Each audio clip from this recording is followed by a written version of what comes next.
Yo, yo, what's going on, everybody? It's Mr. Palmer, just getting in. Hey, let me know if y'all can hear me. Y'all live. What's going on, Derek? Mr. Marshall, what's up, man? Hey, can you hear me?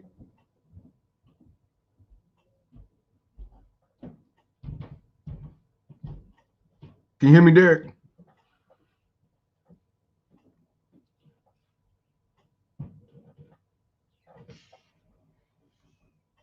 Cool, cool.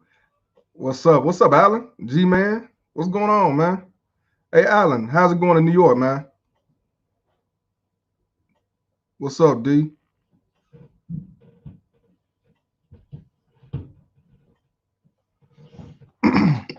Hey, appreciate you, Paul. What's going on, Sam, man? Emilio? I'm just forgive me, y'all. I'm finna send a link to my brother. Kyle, what's up, bro? Finna send a link to my bro Osiris, Massachusetts. Hey, that's it's a good state. I was out there in Mansfield. It was nice out there. Just give me a moment. Just finna email him the link.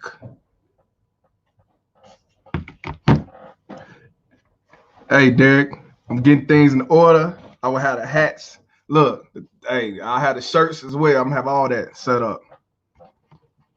What up, baby? I'm trying to get to you. Oh, yeah, I'm finna get started. Shout out to Texas. What you need me to do something? No, Oh, okay. cook this food. Okay. Oh, the camera. It's a Logi, Logi, and I put on top of the top of my computer. I think it was like $40. Oh yeah, everything will be coming to play. Hey, Angela, Daniel. Oh yeah.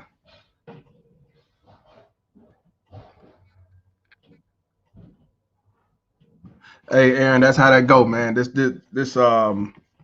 course system is it's all about the course making their money, and it's all about screwing a man over. And to be honest with you, they don't give a shit about the woman either, but they use them to get what they need. That's why I tell people all the time, it's a man's world, but the women run the system. What's up, Cal? Sandra, oh, Vancouver, Cuba Island, huh? How you doing? Let me go. Okay, hold on. Uh, hey, you got to unmute Perfect Blackness. Go ahead and unmute. You got to unmute it. Hey, what's up, big brother? Can you hear me? Yeah, I hear you loud and clear. All right, what's going on? What's going on? Hey, just getting it started, man. Talking to my people on Facebook. One thing about it, I'm starting this YouTube channel, but it all originates from Facebook, man. That gives props to them. That's why I make sure if I do any live screen, anything, I go to them and add them on first, man. What's up, Brad? Peaches. Okay, I see you. Georgetown, Ontario. Oh, okay. I appreciate you. Mustafa. What's going on? Well, how you feeling? I said Osiris, man. Is that okay if I call you Osiris? No, you want to say stick with perfect blackness, man. For right now. Okay, all right. I want my job to Oh yeah. You're right. You gotta watch them. Oh yeah. Yeah, you're right. I feel my bad. No, Hey, Mark, how you doing? Coming all the way from Australia. Junior from Trinidad.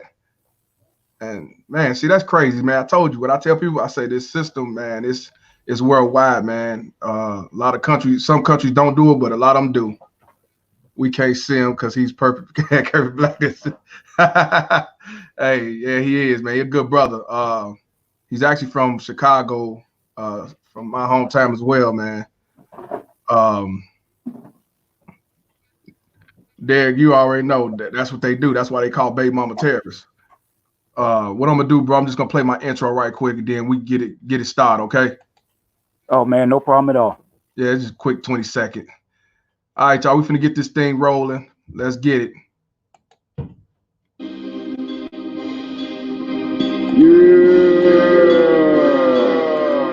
Mr. Paul. UK.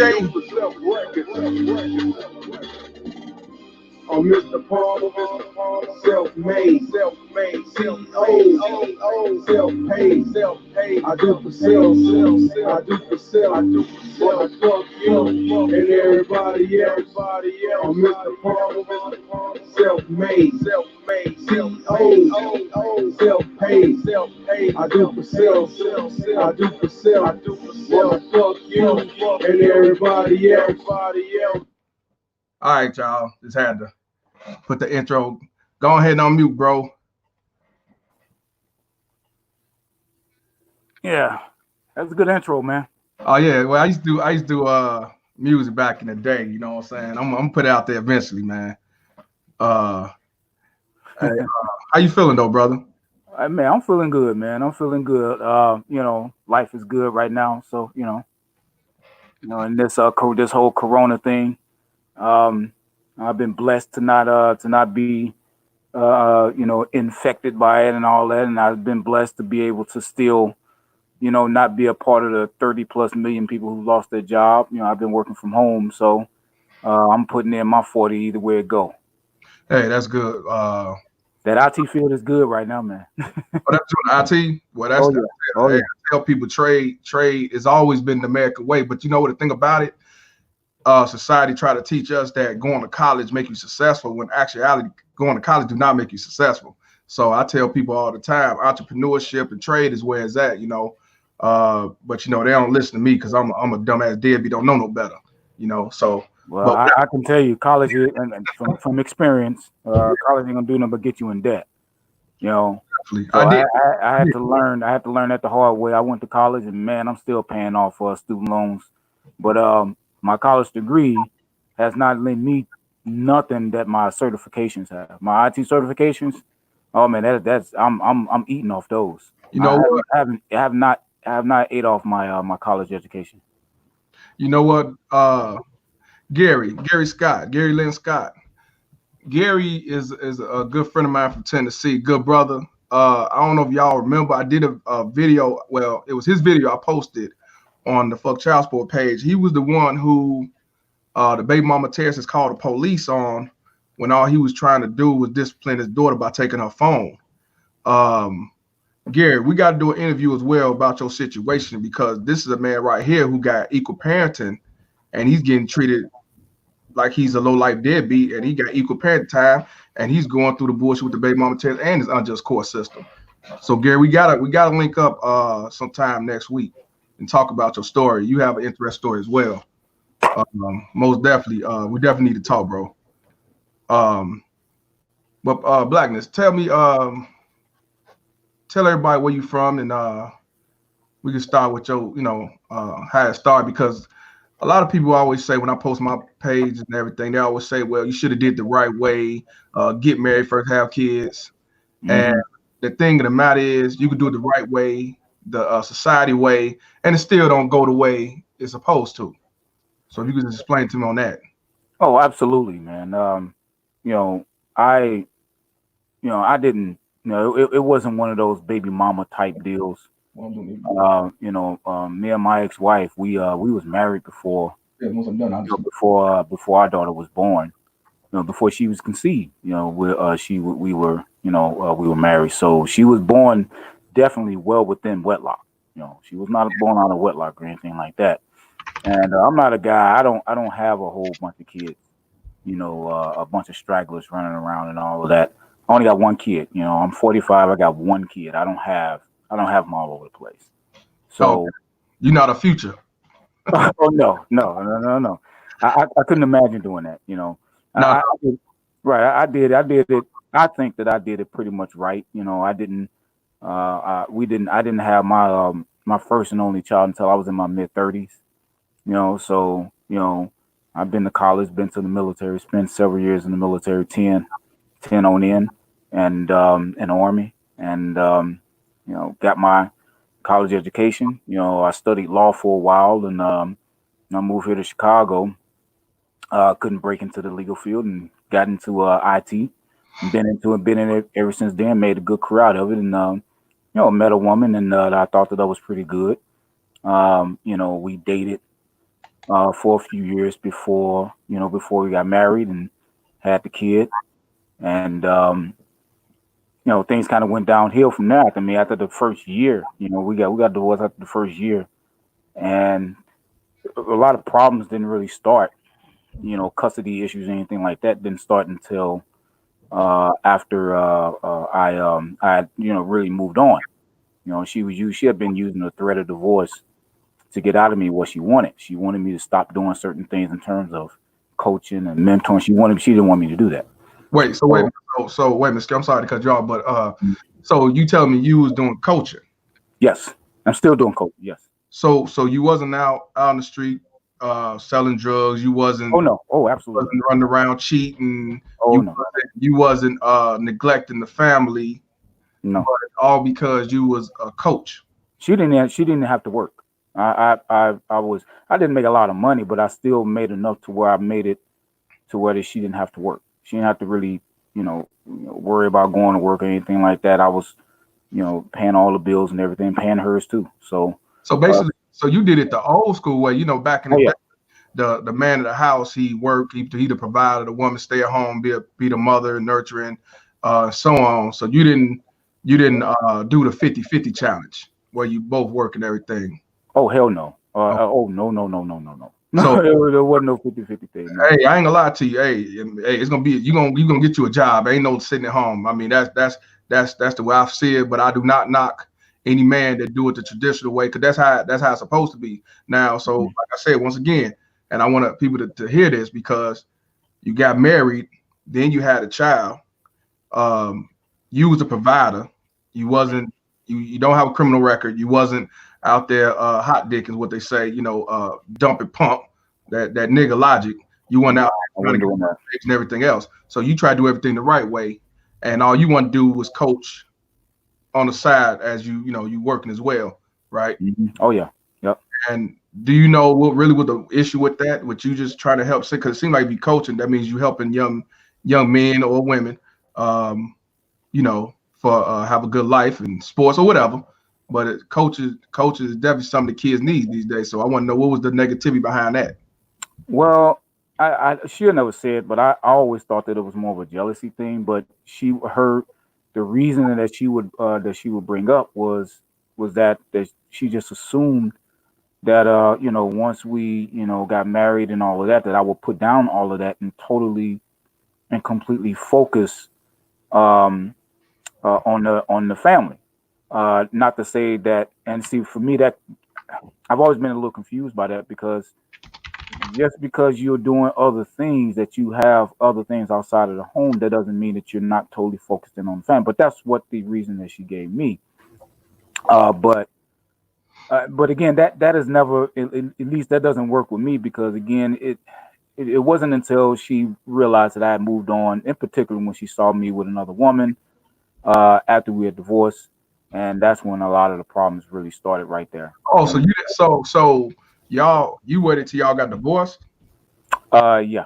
So you did that the right way, because hey, some people, when once they separate, men or women, they get with somebody else and they live their life, and then when the divorce over, I guess it's complete. But so you actually did it the right way, even with the divorce. Yeah, she didn't like that at all. That was a major deal, and for her. In her mind, that I shouldn't be dating at all if I got a daughter, and when I have my child, the weekends that I would have my child, she expected me to not have anyone over and all that type of stuff. So basically, running my life. Oh, control. That's what they do.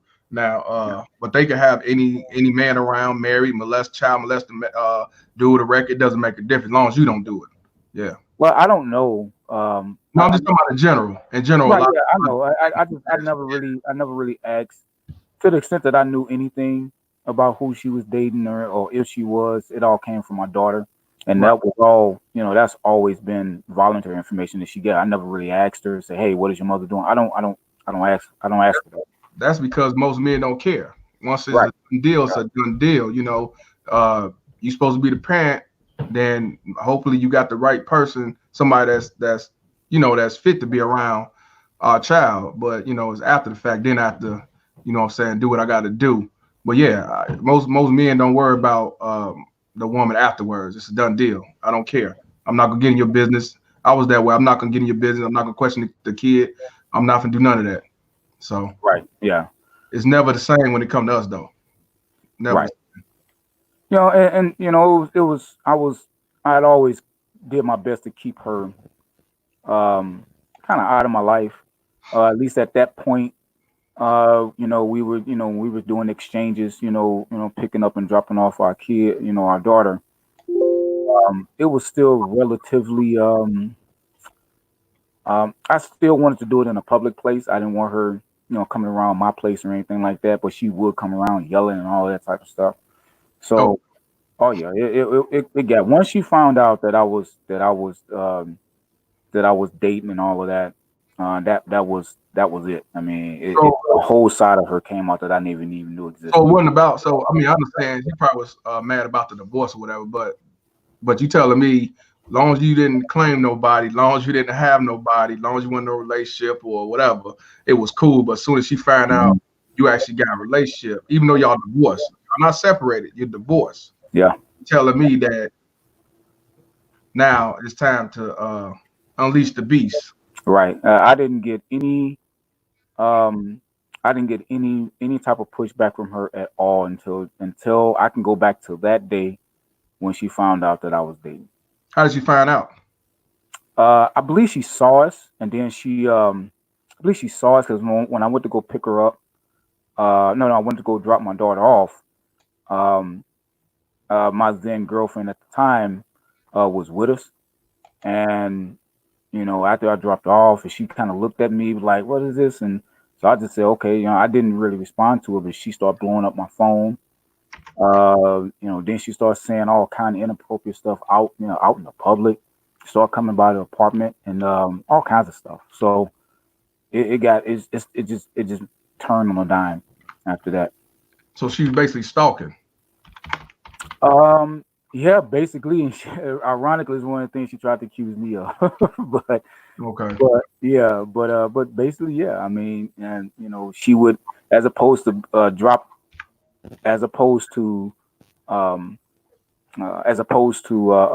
the public exchanges, she'll come by the house to pick up my daughter and all that. So yeah, I had to put all that to a stop via the courts, of course. But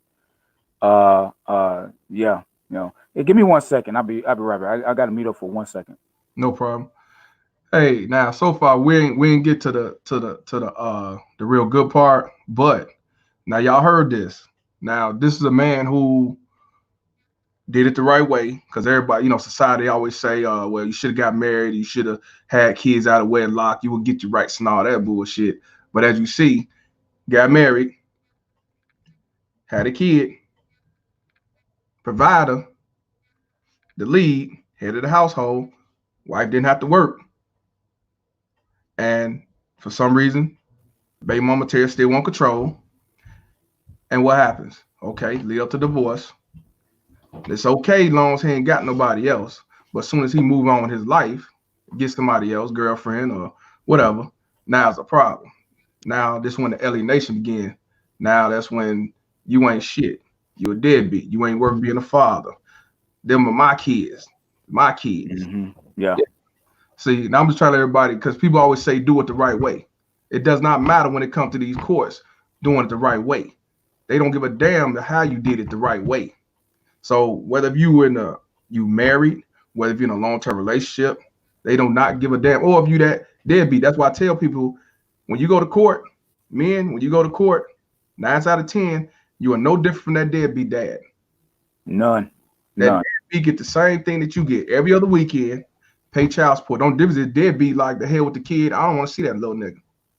That's the difference. Fuck you and the kid. I just pay my child support if he decide to pay it, and he won't see the kid at all. Where the father who want to be a father, he's fighting, spending all that money, paying for that lawyer, paying for that judge. Well, not judge, paying for that lawyer, paying for the lawyer for the child if the child's old enough to have somebody to oversee, their thoughts and opinions. Then what end up happening? You still get screwed and end up like that deadbeat. So that's why a lot of us who go through it and we lose, we feel like a deadbeat because we don't get the same. We get the same shit that the deadbeat get. Oh yeah, man. It was it wasn't until she had saw that I moved on, and that's when a lot of the fuckery really began, and a lot of the heartache started. That's when the courts got involved. Now I did do a good thing in that when we divorced, we both had came to an agreement, and I actually wrote the initial parental the shared parenting agreement that we had. Initially, I was getting her like every weekend, and and that stayed the course all the way up until she started making the allegations. Well, let me ask you this before we get to the allegations. When you did the divorce, child support in the mix of it, or just the divorce? Because I tell people, some baby mama try to tell me it's automatically child support. But I said no, it's not. You had an option. No, it's not. No, it didn't happen. I'm glad you asked that question. It didn't happen that way. Okay. When we got divorced, right in the court, we came to an agreement on the share. We had a shared parenting agreement, and there was an amount that she agreed to take that I would give to her. So effectively, basically out of pocket, I was paying her. Okay, good. I was paying her a certain. I knew I was paying her more than what the law said that I had to pay, and I did that strategically. But right. I was paying right. I was paying then, and that was something that she agreed to, and the judge ordered it. So that was effectively the support. They didn't have to take it out of my check at the time. So and all that type of child stuff. support wasn't even involved, which is a good thing, No. and that's the best divorce it should be. We do it our way. Wash your hands. Hey, Marty just said, wash your hands, and just be about the child. You get your divorce. If there's alimony involved, then you get your alimony. But child support, what you got that involved for? I was a father when I was there. Why would I not be a father when I'm gone? Right. Yeah. And that stayed like that for more than a few years. Okay. Yeah, it stayed like that for a while, and until I got a letter in the mail. And apparently somebody had spoken to her, like, your girl, if he giving you this, he's likely underpaying you. And I guess she got influenced by that. Now I did tell her, I mean, even right the day that we got divorced, I told her, I said, now look, you come after me on child support, you put me on papers and all of that, it may not work out the way that you think it is. And like you just said, you purposely paid more. Right. I purposely paid more than what I knew. Well, because I already knew what the court's gonna say, 20% and all of that. And I was paying a little bit more than that. What year was this? What year was this? Our divorce got finalized in 2000. See, my daughter was born too. It got finalized 2013, I want to say. And how long y'all? 2013. We was only married a year. Okay, so 2013. Yeah. Okay, for anybody that's out in Illinois who's on this page, just know, back then it was automatically 20%. Yeah. But in 2017, now the new law is here. They go by both incomes, and when it comes to rearage, they can only go back a year or two. Back then, somebody can lie and say, well, he ain't did enough for 20 years, and they would go back to 20 years and give you the even if you did, and put you on child support just 20%. They didn't care if the woman made more or made less. It didn't matter. So they did change that, but it's still bullshit around that.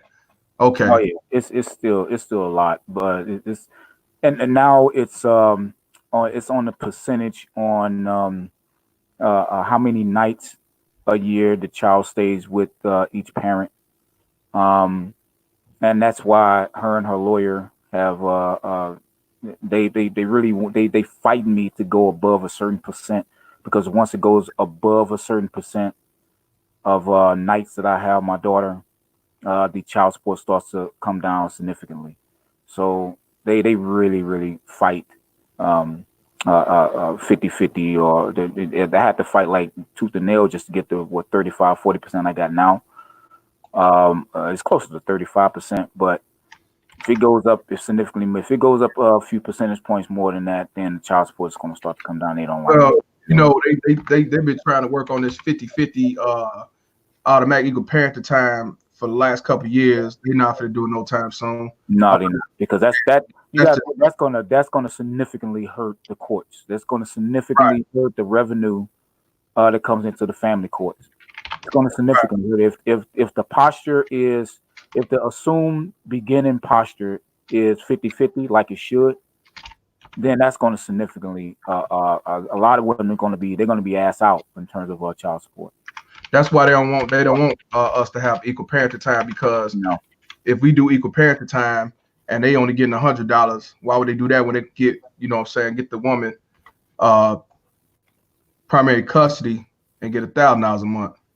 Especially if she's a woman who don't really have a job, who don't have a career or anything like that. If she's that type of woman, yeah, then that means now we got to attach a link. You got to attach assisted living and all this other type of stuff, welfare and all the other type of shit. That all just makes it even worse. Right. You know, that just makes it even worse. Okay, so like once again, you did it the right way. Even when you got divorced, you did that the right way. You paid more than you had. Okay, so now let's get to the bullshit, which all of this bullshit. Let's get to the real bullshit. When you started a new relationship, or basically officially moved on after y'all divorced now. Yeah, and it wasn't. I don't think it was so much that I was dating, but I think it was more so the point that I moved on in her mind. That this wasn't going to. It's always. It was more about the fact that I had moved on, and that's when a lot of the shit just. I guess in her mind, I guess she felt that there may have been a chance and all that. But once she understood, not only that I had one girlfriend, but I would have other girlfriends, and I wasn't even thinking about her. And that's in her mind. Well, in my mind, the relationship. Once you served me with divorce, I was at work when I got to serve with divorce. Oh, she served you. Yeah, I got served with divorce. I thought you divorced her. So not only. See, I want y'all to hear this. I want everybody to hear this. See, so. He didn't do the divorce. He didn't start the divorce. And you know what? Majority of divorces come from women. Yeah. Most of them come from women. People don't know that. Just look it up. I ain't lying. Just Google it. Just Google it. Most divorces come from women. Facts. Right. Yeah. Okay. So she chose to have the divorce all because you wanted to coach, which is control. So and you just basically gave her what she wanted, right? Yeah, I gave her what she wanted. I did, because she had been saying we won't do the divorce and all that, and I tried to do, and she didn't want to do it, but I tried to do counseling. She didn't want to do that. So I mean, I can't make nobody stay with me. So I did tell her that you serve me with divorce. I'm not gonna. The only thing I'm gonna haggle with you over is my child. I'm not going after nothing, whatever money and family money that you and I could have. I could have went after all kinds of things, but I didn't. Right. Right. Most people don't. They'll let you keep the whole house and just take their clothes and get caught, drive about their business. They don't. Most men don't do that. No, I will say the judge told me that I had to. The judge told me that I had to, because of the apartment we were living in, I had to pay a couple months rent, for her. Believe it or not, the judge made me do that shit. So, but hey, I was good. I just let that shit ride. Most of the time when it's a divorce or anything, even when the police come from a dispute, who they always tell to leave? Yeah, they always tell the guy to leave. Right, and they always tell the guy to leave. And I think that's some more bullshit. I think that is a fundamental. Yeah. But even mind you, now I just thought about it. The judge told you to leave, pay a couple months of the rent. She's not working. Right, she wasn't working. Right, she wasn't working at the time. She had to move out. Right. Out the place. I had to talk to the landlord, let him know, hey, this is what's going on. After this, after these payments are said, I'm not sending no more. So Malik is right. He said, let's not call it court. Yeah, it's not. When it comes to family court, it's not a court. It's not. The judge ain't the judge. He judge ain't judge. That's an edict for the man. He got to do what the judge say, and that's just it. That's just it. Yeah. He's an overseer, and when it comes to family court, and it's not a court, it's a place to fuck men over. That's what it is. So you're right, Malik. My bad.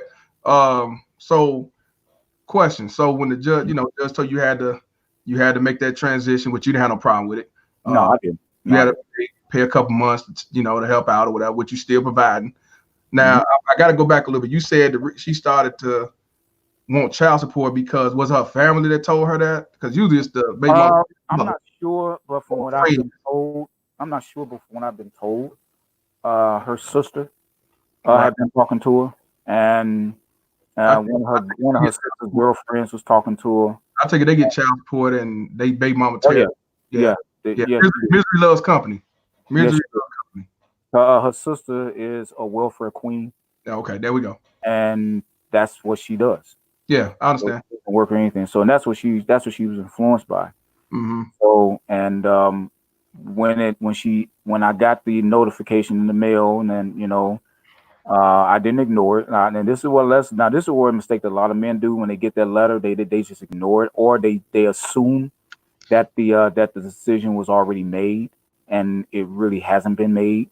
The amount hasn't been determined or anything like that. But if you don't participate, as they call it, you lose everything. They're gonna get you. They're gonna get you like 30-40%. Even though more than 20% is illegal, they still do it anyway. Yeah, I tell men, even if you don't, just for example, you are a deadbeat, you don't give a shit about her or the kid, go to court. Because if you gonna be a deadbeat, at least don't be a broke ass in the whole deadbeat. You know what I'm saying? Because she'll get everything she wants, she's gonna get it. Yeah. So don't be a fool. Don't ignore those notices. Just because you get notification to go to court, that does not mean that that anything was determined in terms of what amounts you're going to pay. And you don't take no present check stub. You take the last year tax return. Take the previous year's tax return. Don't take you say, well, Your Honor, I because I didn't take my current check. I took the previous year's tax return, and they judge it off that. You take that your current paycheck, then you're a fool. Check this out. You're right. I agree. Check this out. Shout out to Rasan Hall, man. He's from Chicago as well, but I believe he moved to the South. This brother right here is he's a black Republican, which I'm a Republican too now, but he supports Trump. I voted for Trump too. But the reason why I like this brother, because a lot of people we stereotype when it comes to black being Republicans. Nah, he's a black man that did what he had to do, independent, got his own business, and he also as well did it the right way, and he went through it with the court system. I've been talking to him for the last couple of years. He's a good brother, and that's why I try to tell people when it comes to child support, they don't care if you black, they don't care if you white, they don't care if you're a Democrat, a Republican, a Muslim, a Jew. It does not matter what you are. If you're a man coming that child support, you will get screwed. You could be outright, you could be Farrakhan, you could be Richard Spencer. It does not make a difference. And that's why we got to come together as a whole and get rid of the differences. And the family court. It doesn't matter. Shout out to you, Hassan. Appreciate you coming on. That's real. That's real. And it's a shame that a lot of people are very misguided, especially other men that sit back and tell us that you did it the wrong way or you picked wrong, you should have wore condoms and everything else. The people I mostly talk to are people who were married or people who was in long relationships. Not no oopsie, my bag, and I picked the wrong one. They thought they had the right one. You know what I'm saying? And these cats, these men I talk to have businesses, they have good jobs, they're not low lives. But yet we all stereotype to be the same low life deadbeat that everybody else is that's out there on the street in the gutter. So, absolutely fortunate. But yeah, brother. So let's get to the bullshit, because there's 3 things that happened to you that you was falsely accused of. Can you name them 3 things? The first one It was she accused me, and actually that first accusation actually cost me a relationship. What was the first? What's the first accusation? I want everybody to know know this. The first one, she accused me of having child porn on my computer. So she accused me of that. Got the police involved and all that type of shit. Got my computer and all that. So my thing is, how did she so-called know this? Because y'all divorced, you're in your own house. You want to let her in your house. So how would she know that you had porn? Child porn, because porn ain't illegal. So, but child porn is. So from my understanding, she it was just something she just called in and did, and it was something she just called in and did. And when I was visited by when I got a visit, as you can imagine, the then girlfriend really couldn't take it. So, and it was an issue. So I lost that relationship, but I wound up getting the DCFS investigated, police investigated, and they sent me a letter of like, this is unfounded. So basically, they got the computer. I gave them all the credentials to it and everything. Yeah, this before you get to more details. When I ain't gonna lie, hey, they call police. They have to look into it. Whether they believe it. Oh yeah. I understand. I understand that, but okay, my thing is, was this right after she found out you moved on, or was this this before you went to court for child support? Like, was it before you went to child support? No, this was long after, and maybe I should kind of give some context to that accusation. Okay.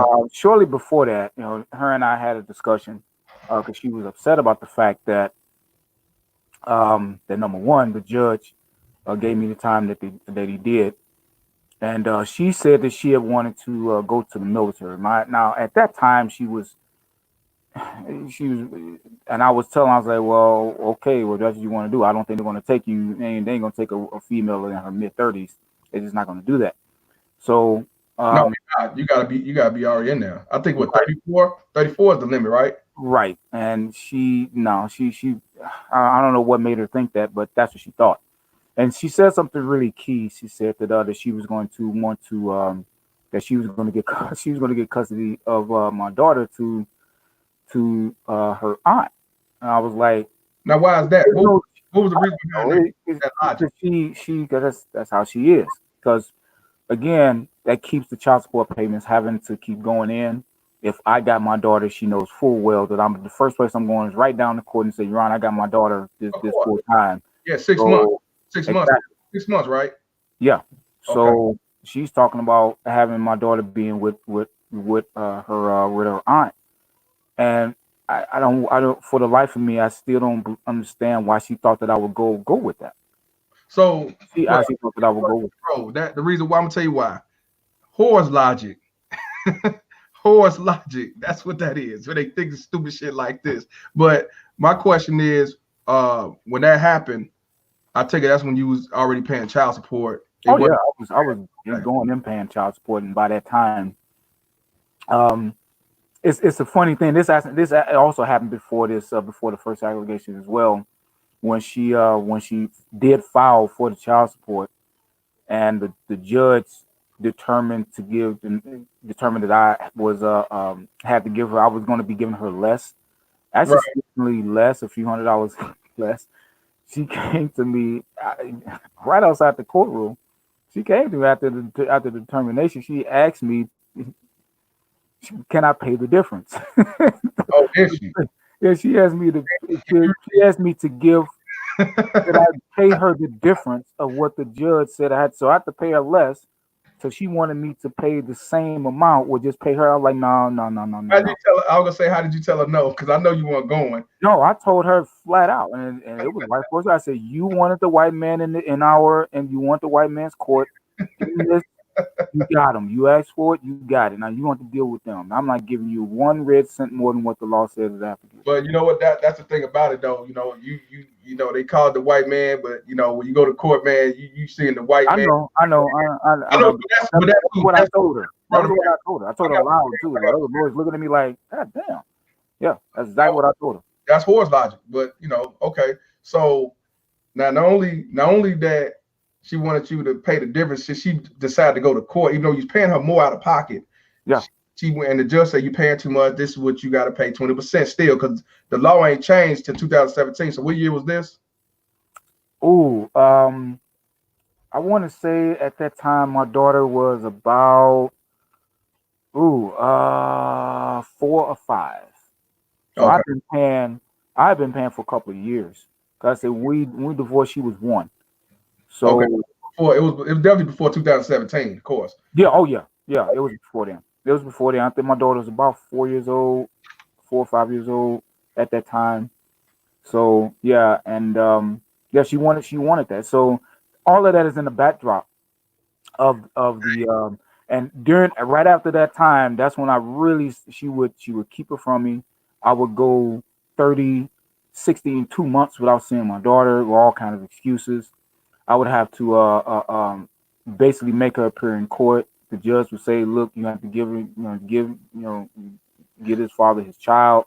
This would happen over and over and over and over again. I would have to go before the court. I would have to petition, because people don't understand. I mean, just because there's a parental agreement, if the woman just holds the kid from you, the only thing that you can do is go to court. Because I've been told on 2 occasions. Hey, check this out. Let me cut y'all right quick. Robert said even us white men are being brought down too. Let me explain. That's true. That's right. true. No, I know it is. Let me tell everybody something in this chat. The reason why child support was created was for white men, and it was to benefit the married white woman who wasn't allowed to work at the time, wasn't even allowed to vote, and it was based off military soldiers that went overseas and then come back. So yeah, you say the white man was brought. No, the white men was getting screwed first. And actually, when you look at statistics, white men pay the most money. So yeah, that's why I tell people when it comes to these baby mama terrorists and this court system, they come in all forms. They don't give a damn what race you is when you come in that courtroom. So you're right, Robert. So that's why I left yours up there for a moment.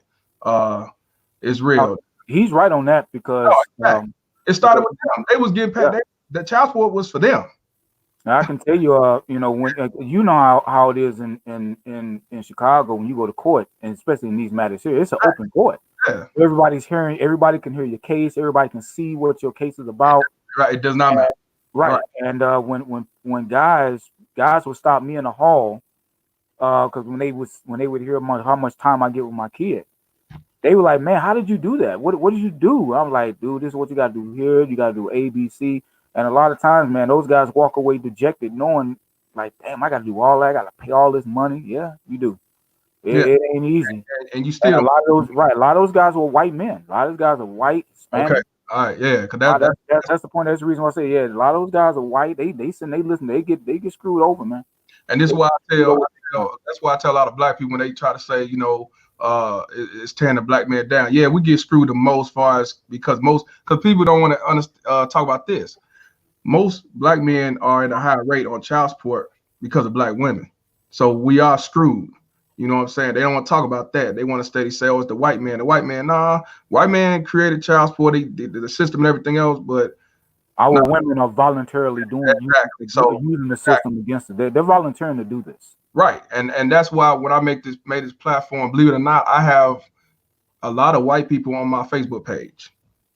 And I don't get me wrong, before I started this, I thought it was just a black man too.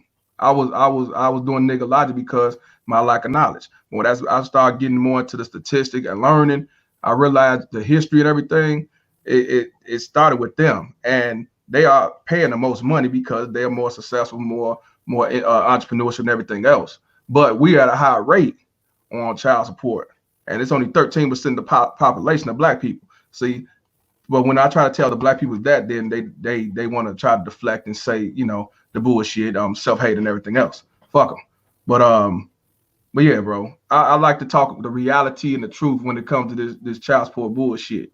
And I'm not going to sit back and just say it's just the black man's burden. It's men's burden as a whole. That's why I say us men have to put our difference to the side, whatever it is, and try to make change. Because if not, it's going to be segregated it's going to continue to be segregated. They're going to continue to fuck us over for the new generation. because it's not gonna change no time soon. You know. Yeah, you're right about that, man. You're absolutely right. But yeah, Right. that was the backdrop of the first allegation, because she had been holding my kid from me and all of that. Well, how does it feel? How did it feel for you to be accused of having basically kitty porn on your Man, that right accused? there, that right there was one of the worst. Up to that point, I hadn't had such a terrible feeling to be accused of that, and of that, more than that, amongst other things. And right. you say you lost your relationship? Do you say you lost your relationship behind that? Yeah, I lost the relationship with a woman. You know, at that time, you know, I was dating a woman at that time, and because she had kids, and yeah, that relationship ended because of that. Now the woman that believed what was said, did she live with you? Yeah, we lived. We actually we had a place together. So now the reason why I'm asking that, because the lady lived with you, so she would know 9 times out of 10 what you're doing. And that's what disappointed me with her on that. Right. And most likely she's on the computer just as much as you. Yes, she was. Not only that, but her son was on there and everything. So everybody had access to it. But that wasn't the thing. They didn't find anything like that. No, I know they didn't. But I want people to just listen to how serious it is being accused, just being accused. Because like you say, your girlfriend at the time was living with you with her son, and they all on the computer. You get falsely accused of having kitty porn on there, and she still believed what was told, even though she lived there, the son was on there, you was on there, she was on there. She never seen it. And she actually still believed what the baby Mama Terrori said. So basically, baby Mama Terrori won on that. In that regard, yeah. In that regard, that's exactly. She didn't go to jail, but she still won because she broke y'all relationship up. That's what they do. Okay, that's why I just want everybody to hear this. Now, the woman lived. I could understand if the woman didn't live there and she only come and go. She don't know nothing, but she lived there, and yet that lie caused his relationship, and also the ridicule. How was that? Did it get around to the neighborhood or to the job? Because it didn't get around to the job, but it did get around to our program, because I told them. I told our program heads and all that. Told them what was going on. I had actually said that I was going to step away from coaching because of that. They now, I will say that, you know, the people that knew me in the community, and know me in the community, and know me in our program, they still bought me.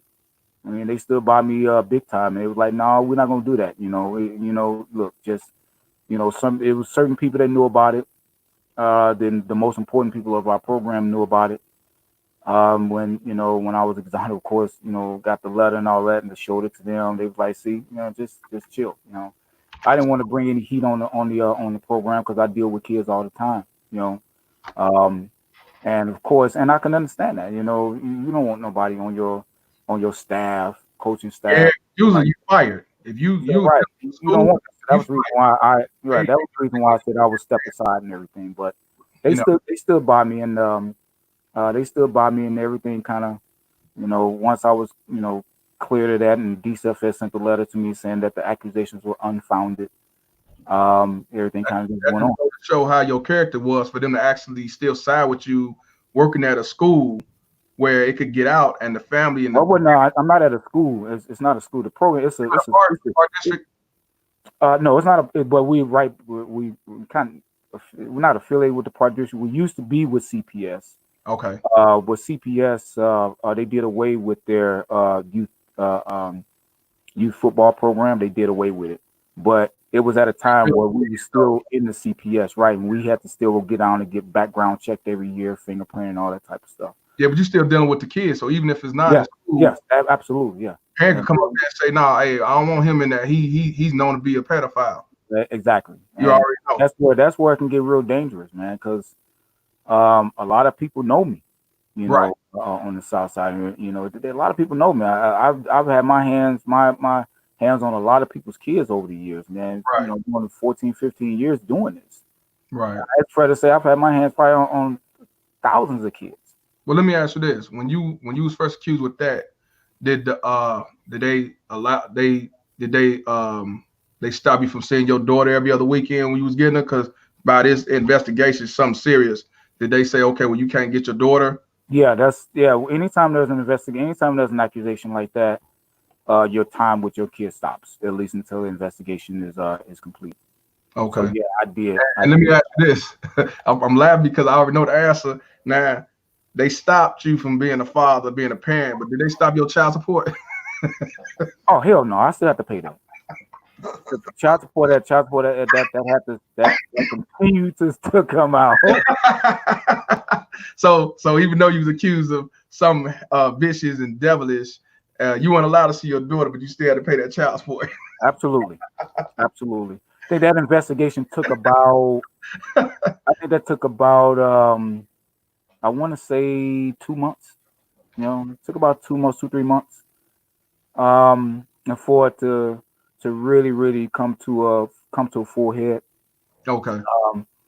But like, you got two bodies doing an investigation. You got the police department; they did their whole thing because once they got my computer and everything. I think DCFS, when these type of accusations come out, DCFS and the police department, they kind of play off of each other. I understand. Yeah, I understand. Yeah, they kind of play off each other. So, and then the first one, DCFS was like, "Well, we want to see what the police department say." Okay. And once the police department came out with their claim, like, it was really nothing. Then I was able to DCFS send me a letter, and like I said, if anyone, I mean, look, at any point, if people think that I'm lying about it, I'll be more than happy to screenshot you the letters that I get. Believe it or not, you dealing with the majority of people on here. They either went through it or they know somebody went through it. They believe you. But at least you got receipts. It's good to have receipts because yeah, I got receipts. The reason why I'm going to maintain them receipts is not for anybody else but my daughter. Right. Oh, right. Yeah, because a lot of this stuff has really hurt my relationship with my daughter, but she's just 8 years old. But I understand why she is the way she is. Right. So when she gets old enough, I'm going to present her with everything. Yeah. Medical records, the whole nine.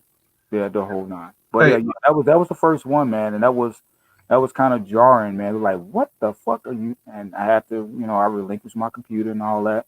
Yeah. They offered to give it back. I was like, no, y'all keep it. No, you keep that because they might throw some shit in there and then really come back and get you. Right. So I'm a computer guy, so yeah. I went and built me another computer, man, and I just move on with the rest of my life. So hey, Christine said child support no better in Australia. It's like they make new rules up for every person they have contact with. Yeah, I tell people, it's people in India that's on child support. That's on my Instagram page. It's a worldwide thing. Brazil's a third world country and they got child support. You got Australia, you got Canada, you got I'm not sure about Mexico, but I'm sure they do. You have, like I say, India. You have so many countries. The UK, you got so many countries that deal with child support, and it's all the same worldwide. So let me ask you this: once that first accusation was a done deal, swept under the rug, because obviously she didn't get charged with perjury, or she didn't get punished for doing what she's doing in court with child support, of course, right? No, she didn't. As a matter of fact, that never even came up. Okay, did she try to act like everything was all fine and dandy? Because your baby mama Terrori would act like ain't nothing happened and still had a nerve to try to talk to you and so-called text you and call you and everything else. Did you go through that? No, by that time, there were certain things already established. So it wasn't going all that calling me and all of that visiting my home, all that. No. I understand you weren't allowed in the house when y'all broke up, but I'm talking about as far as I'm calling you about our daughter, blah blah blah. Like ain't nothing. No. Okay. Well, I'm most baby mama Terrori. We can't even have, especially after that. Before then there would be, some conversation that along those lines, on the phone and all that, text. After that, no. After that, I made it to where I can't even speak to her. Smart man. Black, I want you to answer this question. Edgar said, does modifying your case help if he got other kids? Go ahead and answer that for him. What do you mean modifying the child support? That's where he's saying lower his child support because he got other kids. Like, she out there, the baby mama Terrori is trying to get child support, and I got other kids I'm taking care of, In other words, can you lower it? I've never seen it. I can tell you they can only take so much from of your income, and normally the first child is always going to get the most. Right. So, and once you have other children, they pretty much, if they've maxed you out, the other children is going to get a percentage of what's left. Yo, hey, check this out. So, as far as a modification, the only way that you can get a modification is if you prove that you're making financially less than what you was making before. Like if you're unemployed or something like that, and you go down, you can petition. Coronavirus. Right. If you can prove, you can show that you're making less. I know how. I don't know what state he's in, but in Illinois and Chicago, they're not going to give you no modification unless you can prove that you're making less or you're unemployed. And even then, you still want to pay something. They're going to make you pay something. Hey, I'm being real with you. They don't give a shit about your other kid. No, they don't. I just want him to tell you because he got knowledge on it too. The courts don't give a shit about your kid. All they're gonna do is say that's your problem. Yeah, that's exactly what they're gonna say. Yeah, the only way you could do, you got to show proof of 20. Well, in Illinois, 20% less of what you was making before, and you can go back to court. And also what you can do if you laid off due to coronavirus, you can definitely take advantage of that. But if you have another kid, they don't give a damn. Yeah, they don't care about that. Texas, that's the mecca of fuck dads. So you have to show some real financial struggles, and you lost your job. So that's the only way that's gonna happen. That's the only way. And even then, they're still gonna say that you're gonna have to pay something every week or every month or whatnot, even if you ain't got no job. Right. They're gonna say you're gonna have to pay. That's just the way it is, man. Yep, that's how that goes. That's how it is. You're not dodging it. You're not going to get a modification because you got 18 kids. And no, it doesn't work that way. Now, they can only take a certain percentage of your income. They can only take a certain percentage, and your first kid is normally going to always get going to get the most because it's that first come, first serve type deal. But unless you can prove a financial hardship or a significant financial change in your life, you're not getting no modification, bro. You know what? And they don't give a shit about me. And look at the stimulus. Whoever was supposed to get the stimulus didn't get the stimulus because if you're in the rearage in any way, you're not getting the. I say most men who own child support are in the rearage in some shape, form, or fashion. It's almost impossible not to be in the rearage. They design it that way. Right. It's designed. It's fuck dads, fuck men. Now let's get to the second accusation. Before you tell me what it is, I want to know. How long, what was the gap between the first accusation to the second accusation? I want to say, within a matter of about 8 months. 8 months. So we were still going back. We were still going to court and everything. Now, what was going to court for? Because she this is one of the times that I had to take her to court to force her to give me my child. One of the kids that I coach, he was a lawyer. His father was a lawyer, and he helped me. He gave me a solid and everything, and he helped me out. He said, "Look, just give me a flat rate, man. And I'll make sure you get your kid back." So, hey, bro, I'm sorry. Hey, I gotta cut you right quick. This person, young lady, said, "Men, wrap up, please." The reason why I post is because that's a lot of response that I do get when I post videos about these baby mama terrorists. Here's the thing: a lot of men, you can't tell a man who's married, who's got divorced. Exactly.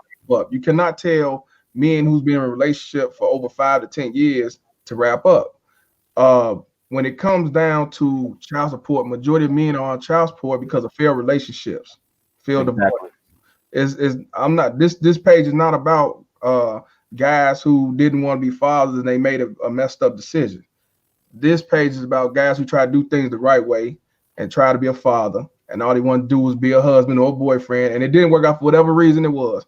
Not because they made a oopsie in my bag and I drunk, I fucked up. So that had to go to one of them other pages that want to do that so-called pump and dump. We don't do that nigga shit over here. So we don't do that. Yeah, and that's a good example. So of I hate to hear shit like that because it really pisses me off. Just to strap up. I was married to this. What you want me to use a condom on one that I'm married to? Right. So that's why.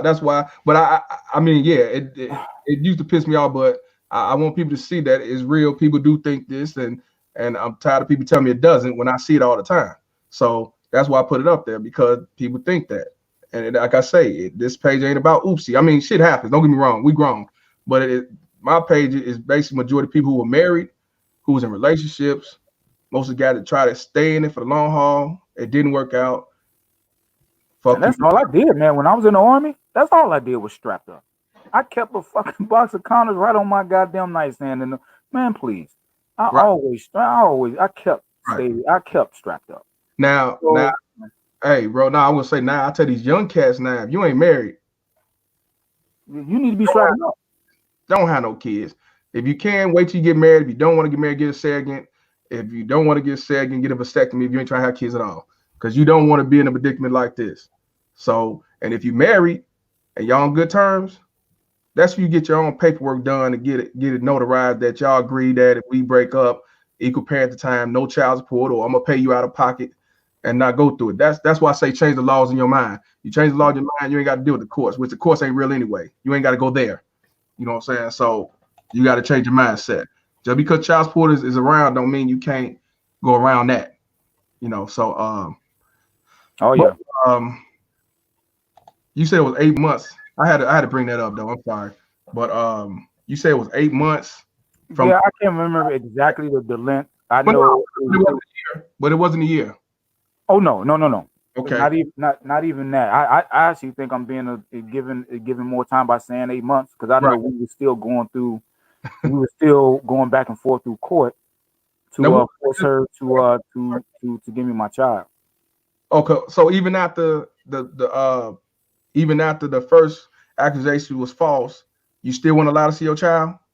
Well, what she was doing, she was keeping her from me, and at the time she wasn't living in Chicago. She was living in one of the suburbs. Well, again, we were married, so and the divorce decree, that states that you can't a woman, you just can't leave out of the county or leave the state or anything like that. You can't do that, at least not without my consent.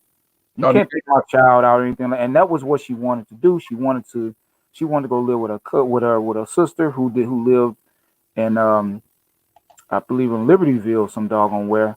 Yeah, way out, and she wanted to change the terms of the exchange, and I was like, no.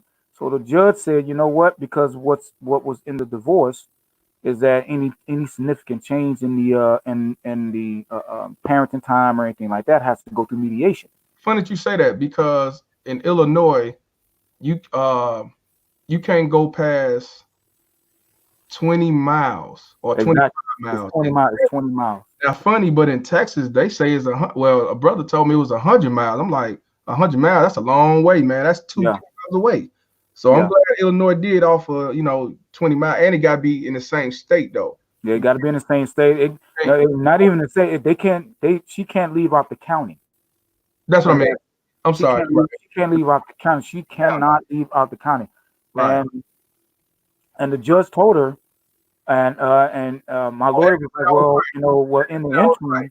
Edgar said, because he's from Texas. See, I told you, I be trying to learn all this for all these piece of shit ass states. So yeah, so 100 miles in Texas, that's bad.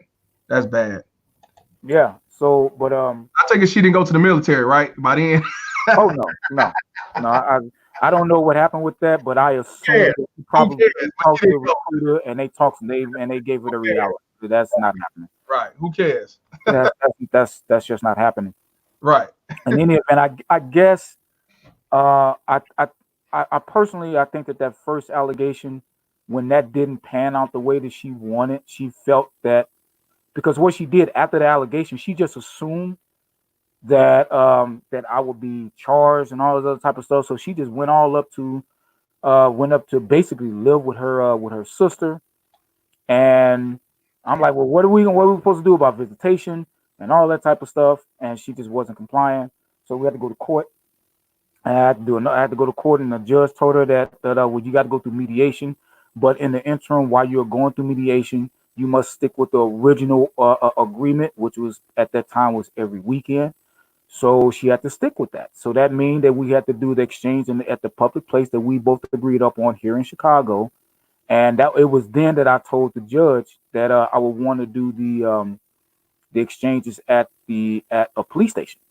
because she had a history of putting her hands on me.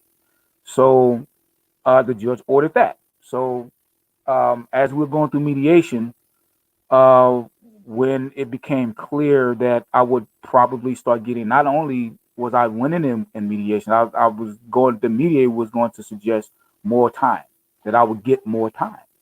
So I'm like, okay, yeah, that works. And then I got a call from my then attorney. He was like, bro, you going to get you a criminal attorney, man. I was like, what the hell are you talking about? He was saying that was being said was that you molested your daughter. Oh wow, they brought it back up. Yeah, I was like, I don't understand. I said, what do you mean? When is this supposed to happen? All kind of questions. Wow, now we went into the details. Court, right? Of this, man. This at court? No, he told me this. Again, we were still going through the mediation process, and right when it got to a point to where the mediator was supposed to make a suggestion to the judge, and that suggestion was going to basically give me significantly more time with my child. That's when this second allegation came, and actually, this is the worst. Wait a minute. This the second. So while you was going to court, it went with the second allegation. Yeah. Yes. Yep. So because you weren't able, because she wasn't able to get the distance, move away and everything else. She said, I got a better plan. I'm gonna accuse her of something else. Because the judge told her that we had to go by the original agreement, because that's what was on paper and that was what we agreed to when we divorced. She had to go by the original agreement until mediation had completed. And we got to a point to where the mediation was pretty much completed, and that we have both agreed upon a time frame, a visitation plan that she agreed to, and that visitation plan was going to lend me significantly more time with my child. And the mediator knew about that first allegation and all that. She knew about that, right? So I was going to get more time with my child, right? And I want to say a few days.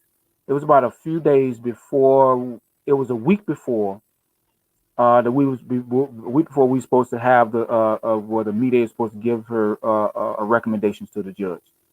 A week prior to that, boom, that's when the allegations. That's when that second allegation, and my visitation stopped immediately. And when he was telling me, and I was at work when I couldn't work. I couldn't stay at work. I had to leave work because it was that disturbing.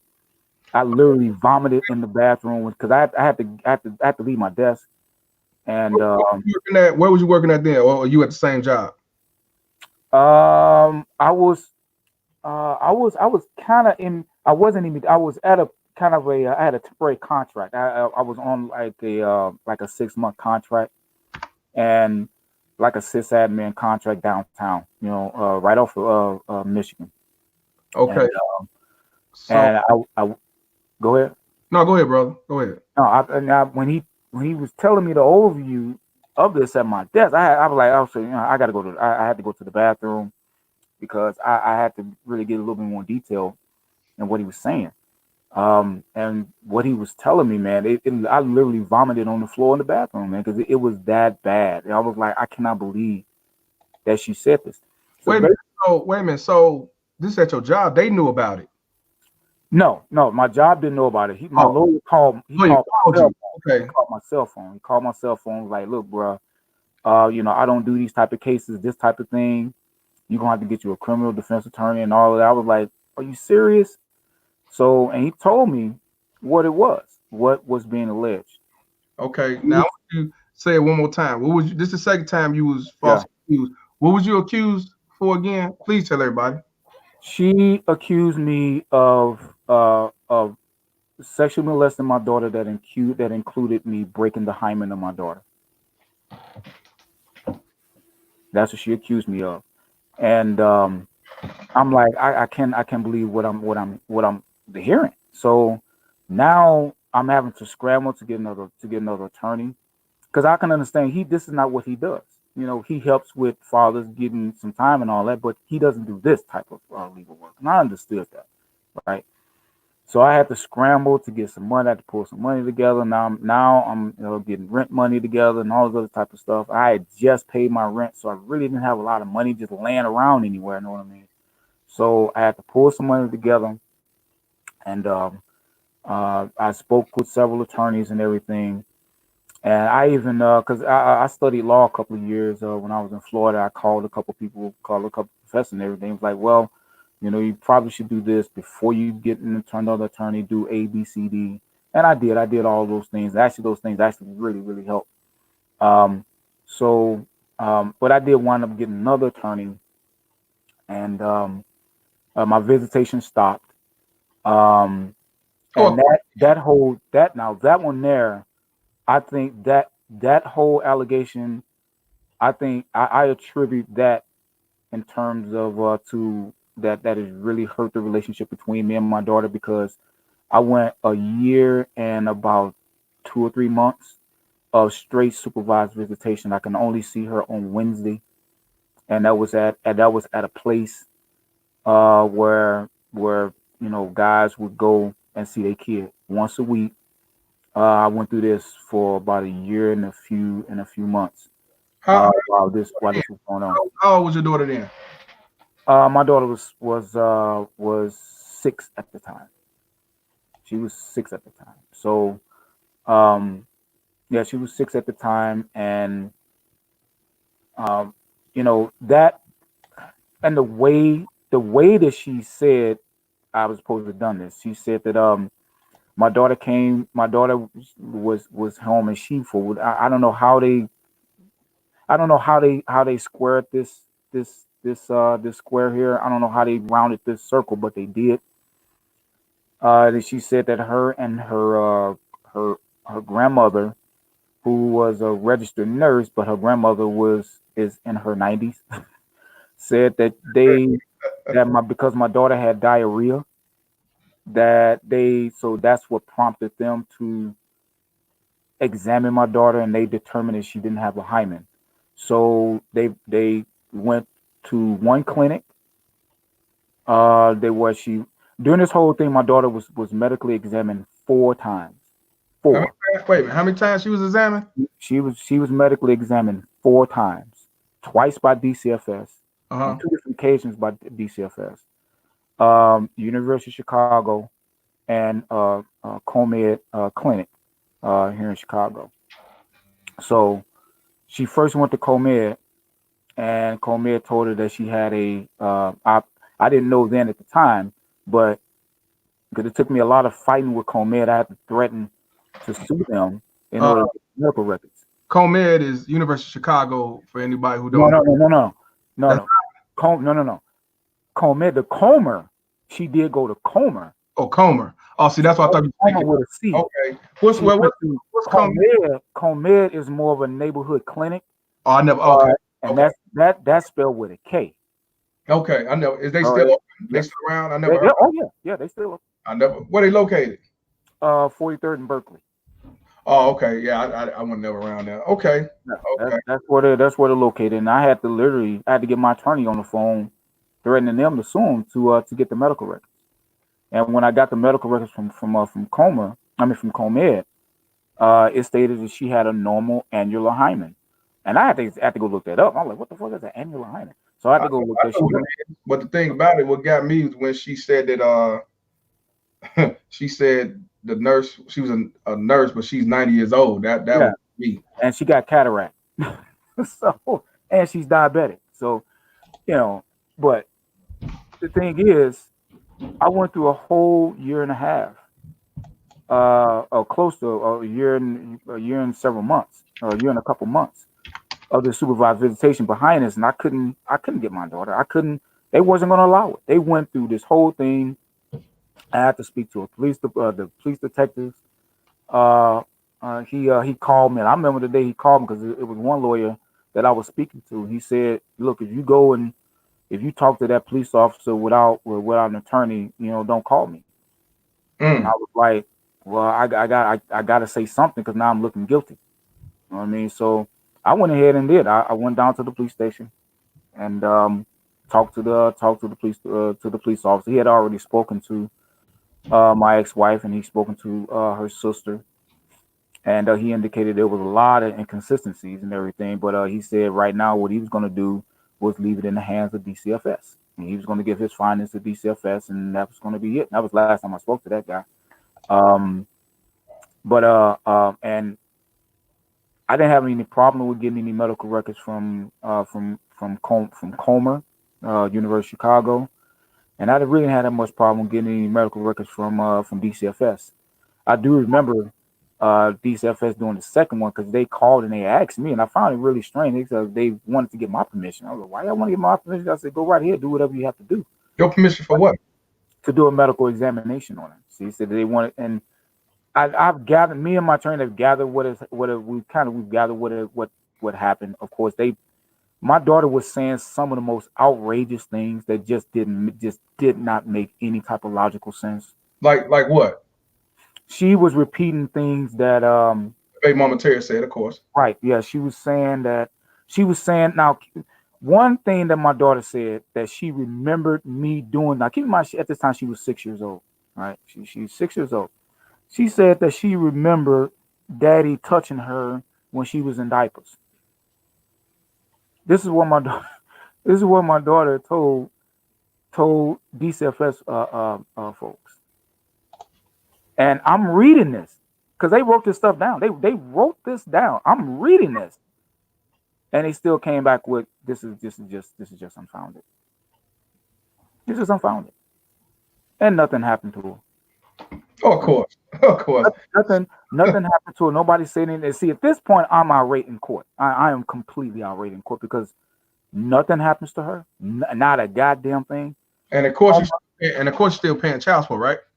Oh, absolutely. The whole time that I'm going through this supervised visitation, and keep it. And this is now there. She said that I did some things while in supervised visitation. Okay. Like what? She said, and I remember this because the child rep called me, and as I'm getting off work, child rep called me and said, "Were you ever in the bathroom alone with your daughter?" I was like, "Are you out of your mind?" That's not what I asked her. Because when you're at these type of supervised visitations, you're never alone. That's the policy. You can't be alone with your kid. You're not alone with the kid. You are accompanied by no less than three. It was always three women there. You can never go to the bathroom with your child. She said I took my child to the bathroom and beat her. That's what she said. Wait a minute. Where was y'all supervised visit located? Where was it? Chicago. No, but where? It's right off of Roosevelt and Roosevelt and it's on the west side. Damon. Right around the Roosevelt and Damon. So, wait a minute, hold on. It has a weird name. What I can do is I'll text you the name of it. I don't want to say Roosevelt. I think it's like 40 something in Damon. I know it's right off of Damon because I remember the field because I actually coached the game over there. So basically, you was at a public area, though, right? What do you mean a public? Because this was always in. I mean, but it was people around.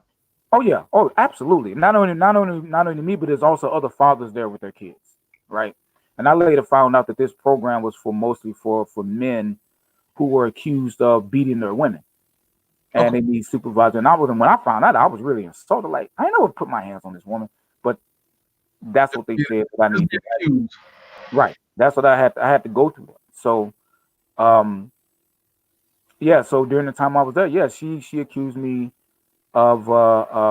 Now this wasn't the third accusation. Oh, it was just an accusation. It was an unofficial accusation, and believe it or not, that right there never made it in front of the judge.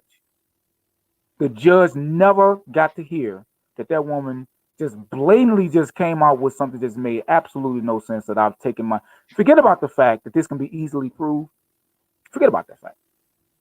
The fact that she felt that comfortable to make an accusation that ridiculous that can be easily proved by the people who are by the employee by the women that are there, and she got nothing. And it never even made it in front of the judge. That's why I was really. They had to kind of remove me out of it because I was really, really upset. that the judge never was going to hear about this, and I kept being asked, well, what good is that going to do for the mother? Do you really want to put the mother in that type of thing? These are the questions that was being asked to me in court. I mean, it was absolutely amazing. So basically, they try to sweep that on the rug. Basically, that's exactly what they did. But what was so they accused you, and even though they said it's not true, another lie, this is part two. Why do you think that they will try to sweep on the rug so the judge don't hear about it? Why? Because they didn't want her. Because they didn't want her. And again, I was kind of underserved by my current attorney on this, because she's my fourth attorney, and I was kind of underserved by her. Bobby. Yeah, I was pretty underserved by her because she was basically, it was basically my ex-wife basically had three attorneys. She had her own attorney. She had the child rep, the GAL, and basically my then attorney. And they were all like, no, that's not the best interest of, and never made it in front of the judge. Bullshit. I know they didn't want that judge to say, I'm tired of this shit. We're gonna switch custody, probably. They probably Right. It was going, yeah. Okay. What did your lawyer say? That was exactly what my lawyer was agreeing with, and I later found that I found that my lawyer and the guardian at the child rep, they went way back. So yeah, it's a pretty. I didn't think it was like this, but the legal the lawyer that's a pretty incestuous profession. They pretty much all know each other. Yeah, they all school together, family. Judges, they all know each other. I learned that from my case. Yeah. Mm-hmm. I thought that I was doing a strategically good thing by hiring an attorney who used to be a child rep herself. So that way I felt that would kind of that she would represent me in a better way, but I think I was kind of underserved by her. So I mean, it is what it is. I can't do too much about it now. If I'd known then what I know now, I would not have hired her. Of course, but you don't know. You don't. That's the thing. You don't know. You don't know that it'll turn out that way. So sometimes we learn the hard way. So yeah. But I was really incensed, man, because when I finally did get the medical records from, because like I said, Comer, University of Chicago, they gave me no problem. Okay. COMED gave me all kinds of problems, and when I finally got it, it seemed she went to COMED first. And then she tried to use that to go to the police department. The police department said, well, what did the medical records say? And then they told her, well, she needs to go to DCFS. She then proceeded to go to University of Chicago to see if she can get a different result. And then it was... This is still the second accusation, right? This is still the second accusation, yeah. Just letting y'all know, he ain't went to the third accusation. I ain't went to the third one yet, no. It was like the second allegation with an A, B, and C situation because she added some shit to that, right? Basically. Yeah. Okay. Yeah. And like I said, when I was doing the supervised visitation, that wasn't an official, I guess you could say, that wasn't an official allegation, because if it was an official allegation, it probably would have looked really, really bad on her part because it was so ridiculous. Now, the third allegation was even more ridiculous. Before we get to the third allegation, how far was that gap from that second one to this third one? Because it was 8 months from the first one to the second one. Just estimate. I know you probably don't know, but how long was the second one to this third one? Was it 8 months? Was it under a year? No, it was more than that, because again, I was going through the supervised visitation. And how long was the supervised visitation? It was about a year and a few months. It was a year and a few months. And she had that time, I think, was really, really damaging to my relationship with me and my daughter, because she really used that time to say some really outrageous things to get my daughter to believe. And now it's really, really rough to get. And not only that, she had your daughter to say that she had her to say some things that didn't happen. Even the police itself was like, some of the things that your daughter was saying just really didn't make any sense. It was wildly inconsistent, and every time that she would have. And here's another point I want to really, really stick on. It was a point that I was really, really upset. Every time she had a medical examination. Now, keep in mind, this is all during the time where I'm in supervised visitation now. Right. Every time that she would have a supervisor. Every time that she would have a medical that she would get my daughter seen, my daughter would say some things that was just wildly inconsistent from the last thing that she would say. Right, and nobody said anything about it. Nobody questioned her mother. Nobody said not a goddamn word. So wait a minute, They just quiet. I'm Just sorry, said, well, this is just they didn't question the mother. no, So they no, only question the daughter. They didn't ask her what was her take. no. From what I from the I got the medical records and everything. Nothing was like they were just taking all of this stuff down, but nothing was being asked of her. Not one goddamn thing. Nothing. Nothing. Nobody. It didn't appear to me that anybody came to her, ma'am. How can you explain your daughter saying these things when she said this on this day? She said this on another day. It was like she was using every tool that she had in her belt to get me locked up, to get me out of the picture, period, out of the picture. And none of it worked. Now, I had to pay a lot of money on the lawyers and attorneys, but for me learning something, I didn't study law for 2 years and I learned something. You know what I mean? But yeah, the third allegation came very close to again when the judge was set to make a decision, a final determination, right? And it seemed like every time we got to a milestone in the case, another accusation would come out, right? And when that half-ass accusation that was never really official, when that came out, I was almost done with the program, and that little thing it extended it. It extended the supervised visitation, and it pushed back a court date. So how long total how long was you on the supervised? I would say a year and a few months. I would say about a year and about 2 or 3 months. Yep, on the whole supervised visitation. Didn't miss. I couldn't miss. I'm telling you right now. I went there. I was pretty indignant when I went to those visitations, and whenever that's why the staff that they didn't really like talking to me because I would tell them flat out I don't belong here. That this isn't for me. I did nothing wrong to my child. So they got to the point where they just couldn't talk to me. They just couldn't. Because other guys that were there, I can't speak for them, but I wasn't there because I put my hands on my child or her mother or anything like that. I was there because by suggestion of the child rep. Because at that time, once they froze my visitation, the child rep wanted to see me and my daughter interact. And when she saw that there was really nothing, because one of the things that the mother was saying that my daughter was afraid of me. But whenever we would interact around each other, she displayed nothing of the sort. So she said until the investigation was done, the best way for me to have some type of time with my kid was to have a supervised visitation. And we had to go to a side hearing on that because the mother didn't want that either. So, and initially, I really didn't want it because I was like, I haven't done anything wrong, and for me, it was a principle thing. Why am I gonna go to a supervised visitation when I haven't done anything wrong to deserve it in the first place? And that was my position. And my lawyer was like, well, go ahead and do it because that's the only time because this can take a long time, which it did. It took a long, long time. So I went ahead and conceded to that and to do the supervised visitation, but I really didn't want to. I felt that it was an insult. Because again, I hadn't did anything to deserve, to be watched over. I wasn't a danger to my child or anything like that. So I felt pretty insulted every time I had to go. I went in there with an attitude that I've been wronged every single time, and I hate to say it, but whenever I had the opportunity, I let those women know.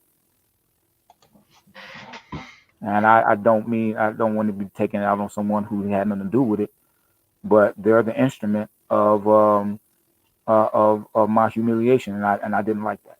That's true. That didn't sit usually the one that don't deserve to get the bulk of the frustration and the reaction, and that's true.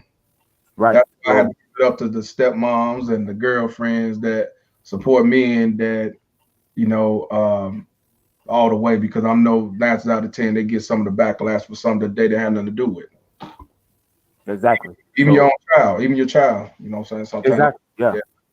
definitely, point the finger at them. And it was rough. So right when we're getting close to that time to where the judge is getting ready to make another final determination. The first time it was with the mediation, and now was with this whole supervised visitation thing, whether or not to give me my regular time back with my child versus making the supervised visitation to be permanent. And as you can imagine, her lawyer and her, they both fought to make it permanent. I wasn't going to have that, and once the determination from DCFS came out, they really didn't have no real probable cause. Right, they didn't have any cause for it to be a supervised visitation. It just had none, and that's when the third allegation came out. That she said that that while picking her up from the park, which was odd to me, but picking her up from the park, and when she was 3 years old, I was supposed to have picked her up from the park, and I punched my daughter in the chest and repeatedly punched her in front of everybody to the point that where the police was called. So wait a minute. Wait a minute. This accusation number 3. This is the third accusation, the most ridiculous one too. So, how many months from the second allegation? False accused. This one took the shortest amount of time. This one only took about 3 weeks for them to come back with a determination. Okay, but I'm like, what was the gap between the second and third? Like the first and second was 8 months, under a year. So, like, how long? The gap between the second and third one was about the time that I was in supervised visitation. So that was about a year. Yeah. About that. I want y'all to hear this. This is accusation number 3. Just repeat yourself, because people, this is not a joke. A lot of men go through shit like this and worse. Tell them what the third accusation was.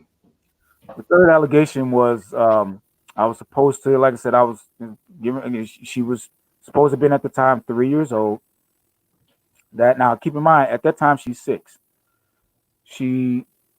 I was supposed to have picked her up, and I was supposed to have punched her, not just whooped her or beat her, punched a 3-year-old child. Imagine me going to go. I'm on my way to go coach football, and on the way I'm going to punch my 3-year-old daughter in the chest repeatedly in front of everybody, to the point where the police was called. That they said the police was called, and now this was really easy to defend because number one, they don't have any records of the police ever being called on me for any reason. There was no record of that, because when the police is called for anything, there's a record. There's no record of this at all. Period. None whatsoever. And at the time, I had a girlfriend, and she had a daughter, and they asked the DCFS came out to my home, got to look around the place and everything, talked to everybody, and she told me then, she's like, yeah, this is, and she said that they had some type of witness to the whole thing. That never came forward. And again, I'm telling you right now, I believe it was her aunt. Okay, I believe it was her aunt. Because right now my daughter is under the belief that should something happen to her, that she's going to go to her aunt and not me. Of course. So, but yeah, and that held the judgment back from the judge. That pushed back they put everything on freeze. DCFS, of course, had to get involved. And my question to the DCFS, I was like, wait a minute. I was supposed to have done this when she was 3 years old. Yet she is on record as that I have been getting my daughter every weekend after that. Right. So what kind of parent is you? Right. If I punch my daughter like that in front of everybody, but yet you still allow me to get my daughter every weekend. Right. Why would you allow an abuser to be around your kid? You know what I'm saying? That's crazy. And again, she wasn't punished for this. There was no the wasting of state resources, getting an investigator involved, the police involved, and all this other type of stuff. Nothing happened to her. And again, I'm irate in court. I'm like, wait a minute, why are y'all letting her do this? And I was told. I was gonna say, what was their response? Their response is that that's basically there is no punishment. She can make a woman can make these type of allegations continuously. And she can't get penalized for No, all. I was told that I would have to do is I have to prove that she lied. Okay, I have but to bring forth evidence that she lied. you proved twice already. That for them to that's according to that's not evidence of a lie. So going to the hospital, getting the child checked through her uterus and everything to show that you didn't molest her or anything. You tell me that's not proof? Not in there because they can say I'm tell you what was told to me. They can say that she was just being an overly concerned mother, Okay. and that would be her defense. That is what they call an affirmative defense. Right. Concerned mother, and she may have been a little overzealous, but they're not going to prosecute her for being an overzealous mother. But they prosecute you, the man being accused. Right? Yeah. Forget about the fact that they don't need proof. They just need an allegation, and the visitation stops right then and there. She can go down and make an allegation tonight, and pending an investigation, I won't see my child. But she can make these over and over and over again, and the courts they look at every allegation as if it's the first one. They don't look at, well, okay, she has a history of making these false allegations. No, they don't look at it like that. They look at it, okay, this could be true. So therefore, we need to, just to be on the safe side, we need to stop the visitation and do a thorough investigation. And if nothing pans out, it's just unfounded, and we all go back to our normal selves. Nothing to see here. So what was their reaction when you told them I've been getting my daughter 3 years after this alleged allegation? And that went unanswered. oh, okay. None of that, and like I said, when I said I was irate in court, I was real because these are the things that I was saying, and nothing was done. Zero, nothing. So the only thing that I could do is I told DCFS that I wanted all of these findings and the investigations itself to be maintained in the record, because you have to actually write DCFS and you have to physically write them and requesting that all of these investigations remain in the record, and they have a record of all of these allegations, every single one. So in the future, when and if she does it again, I can then go back to these and I have to present them with this. Well, my question would have to present it. I'm sorry. Go ahead, bro. No, I'm saying, yeah, my lawyer would have to do the legwork and present the court with the evidence that, hey, she has a history of this. The courts are not going to look at it as well, this is another false accusation by this woman. They're not going to look at it that way. That's crazy. But how did you feel to be falsely accused, not only the first and the second time, but three times? How did you feel getting I felt attacked. 3 times? I felt attacked. In a lot of ways, I kind of felt helpless because it was what the only other thing that I could do is do what I've done so far. And actually, I'm going to I've done some upgrades to my home system to protect myself. So How do you protect yourself. Maybe other fathers can get ideas to help themselves. Because give me 1 second. Hold on. I want y'all to hear this. This man was accused 3 times from the baby mama terrorists, and each time they came out that it was insufficient, it was not true, and was false. She did not go to jail. She did not lose custody. She did not lose nothing. It was just job well done, and I keep doing the baby mama terrorist act that I've been doing. Yeah, one of the things that I've done, I had to close my door because this is something I really don't want my daughter to hear. Okay.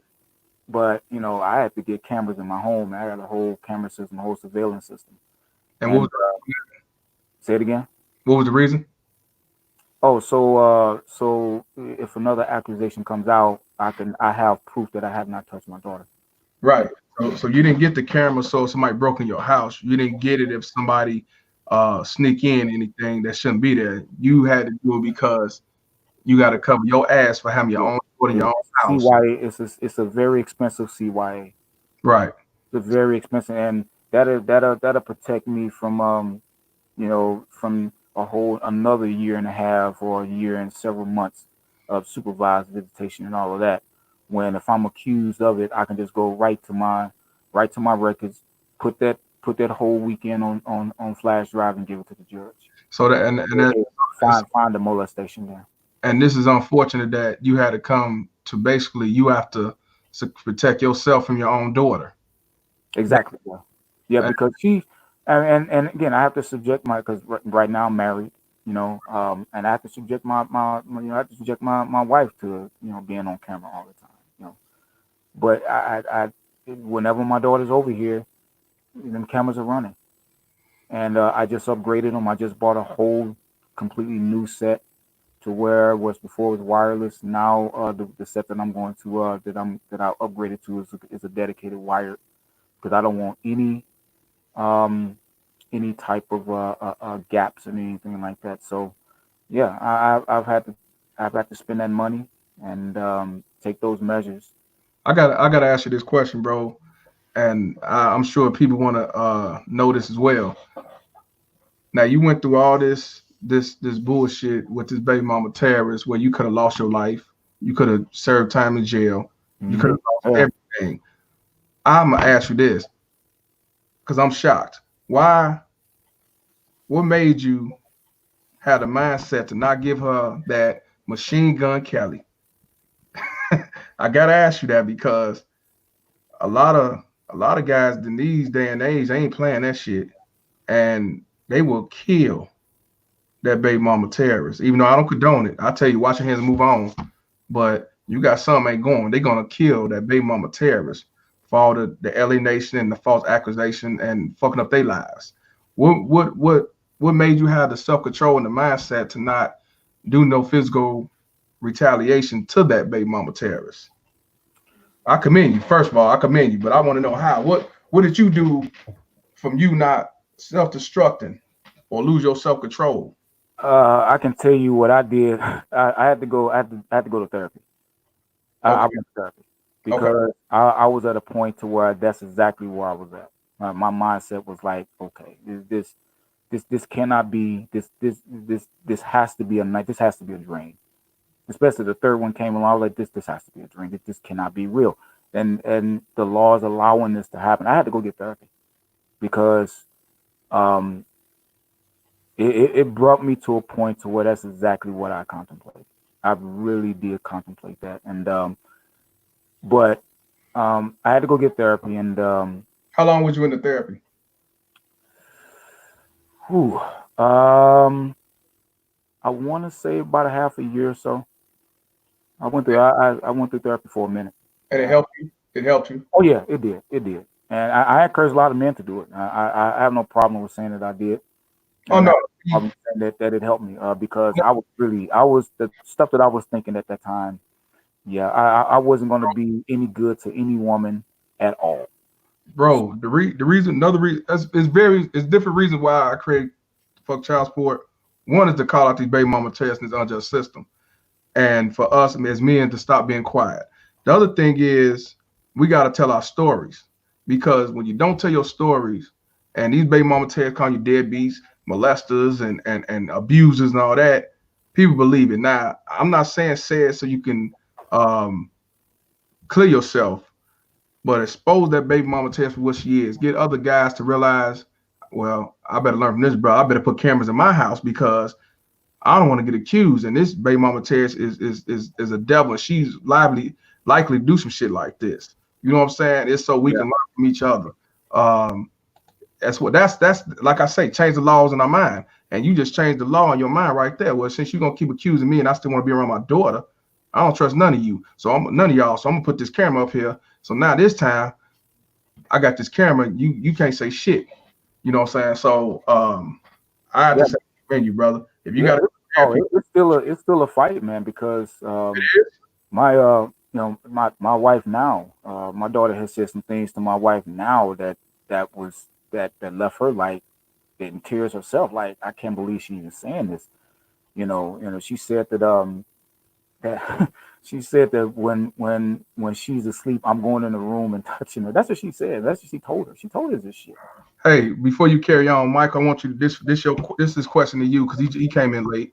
Shout out to Michael. He want to know what was her purpose of her action, and how does the court justify their conclusions? Well, one of her purpose, I can answer that, baby mama terrorism. Now you answer the rest, brother. Well, it's funny that whenever guys like myself are telling our stories, one of the first, now I know he didn't ask this question, specifically, but it's kind of related to it. They always say, well, what did you do? What did you do to her? She has to have a purpose to do the type of fuckery that she did. She did it because she can. She did it because the system gives her the power to do so unfettered. I can tell you, baby terrorists don't have to have a reason. No, they don't. No. And why? See, when they say, I know he said he came in late. What is her purpose for her actions? Because once she's bitter, and there's a system that's going to cater to her bitterness to get a guy back, even though he hasn't done anything to her. And there is nothing that will mitigate her acting or using the system against an innocent man.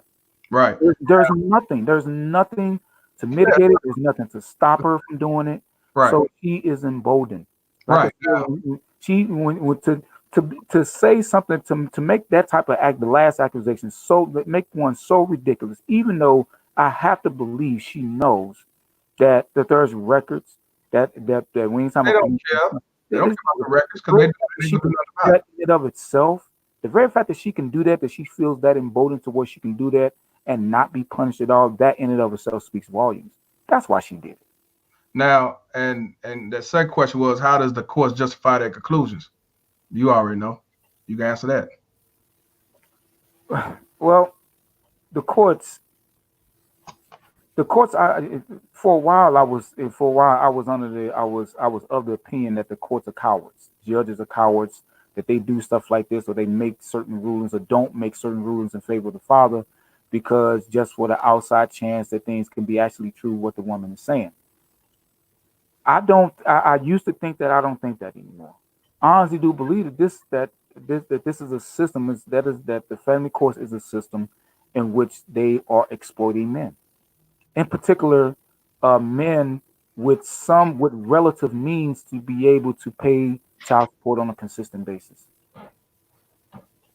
We are the field in which they are really getting paid a lot of.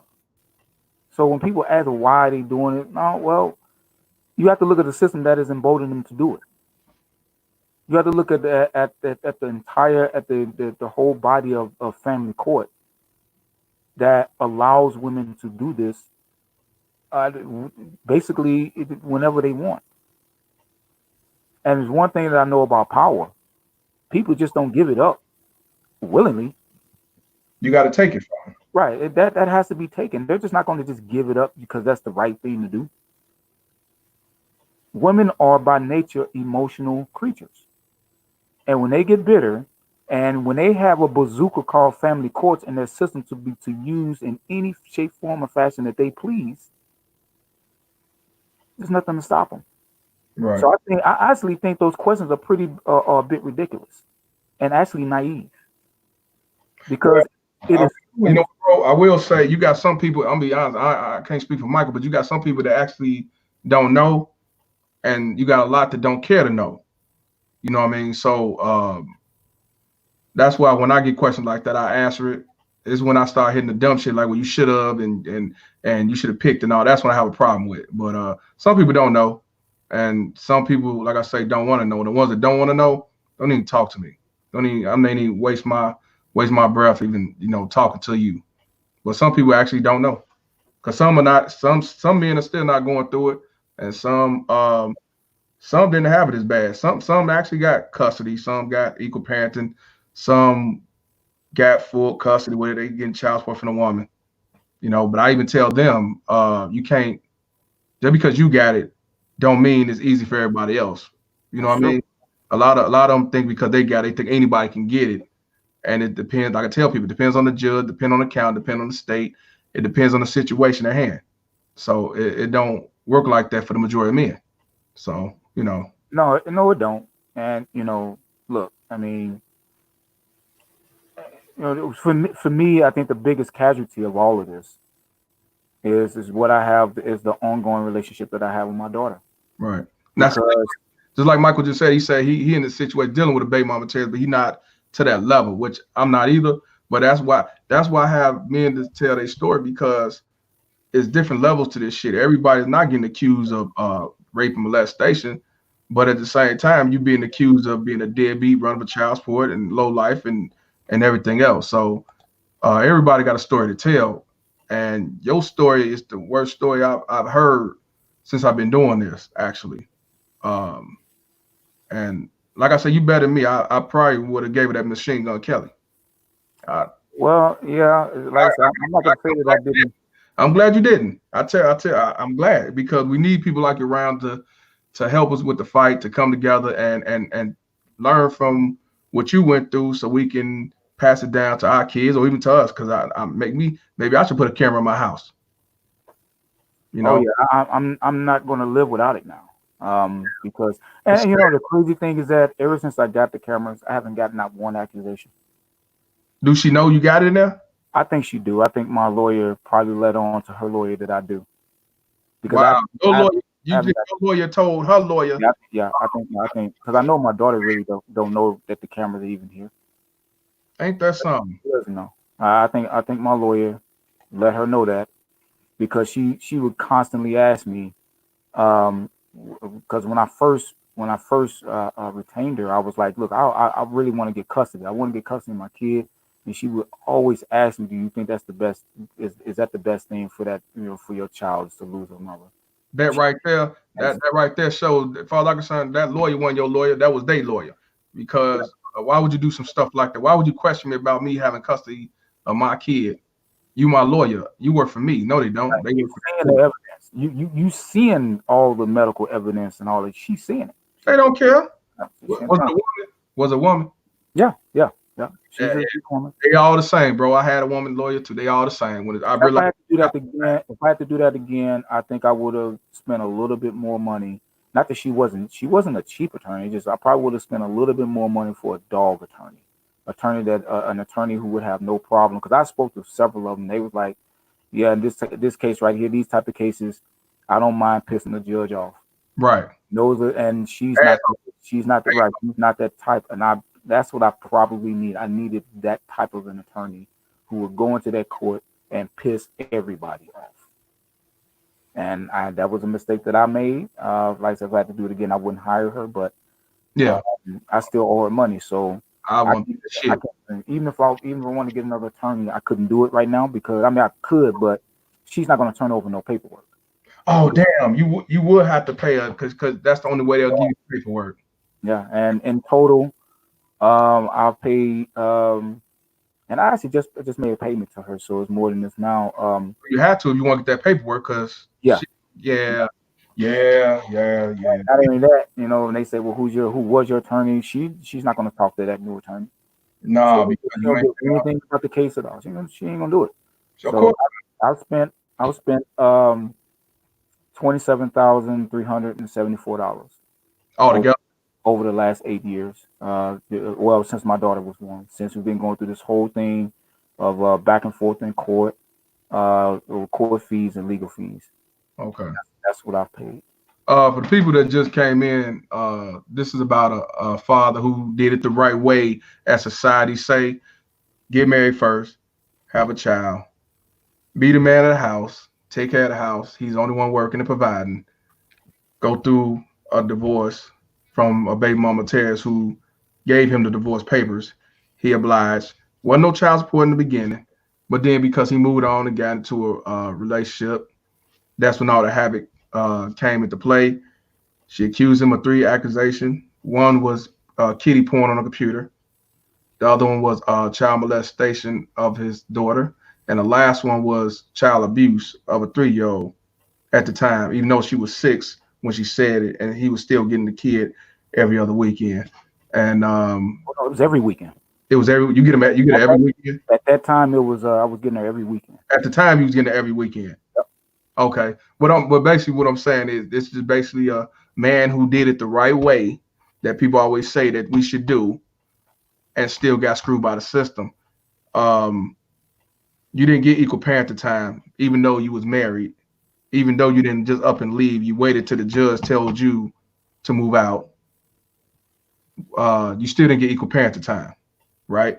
Nope, still don't. And I'm fighting for it. What was the reason why you didn't get equal parenting time? Since you did all these things the right way that everybody say, that's all you got to do, and you'll get what you want. I want to know. We Well, want. the explanation that I've gotten so far. Mm-hmm. Again, most best fit is she wasn't even working.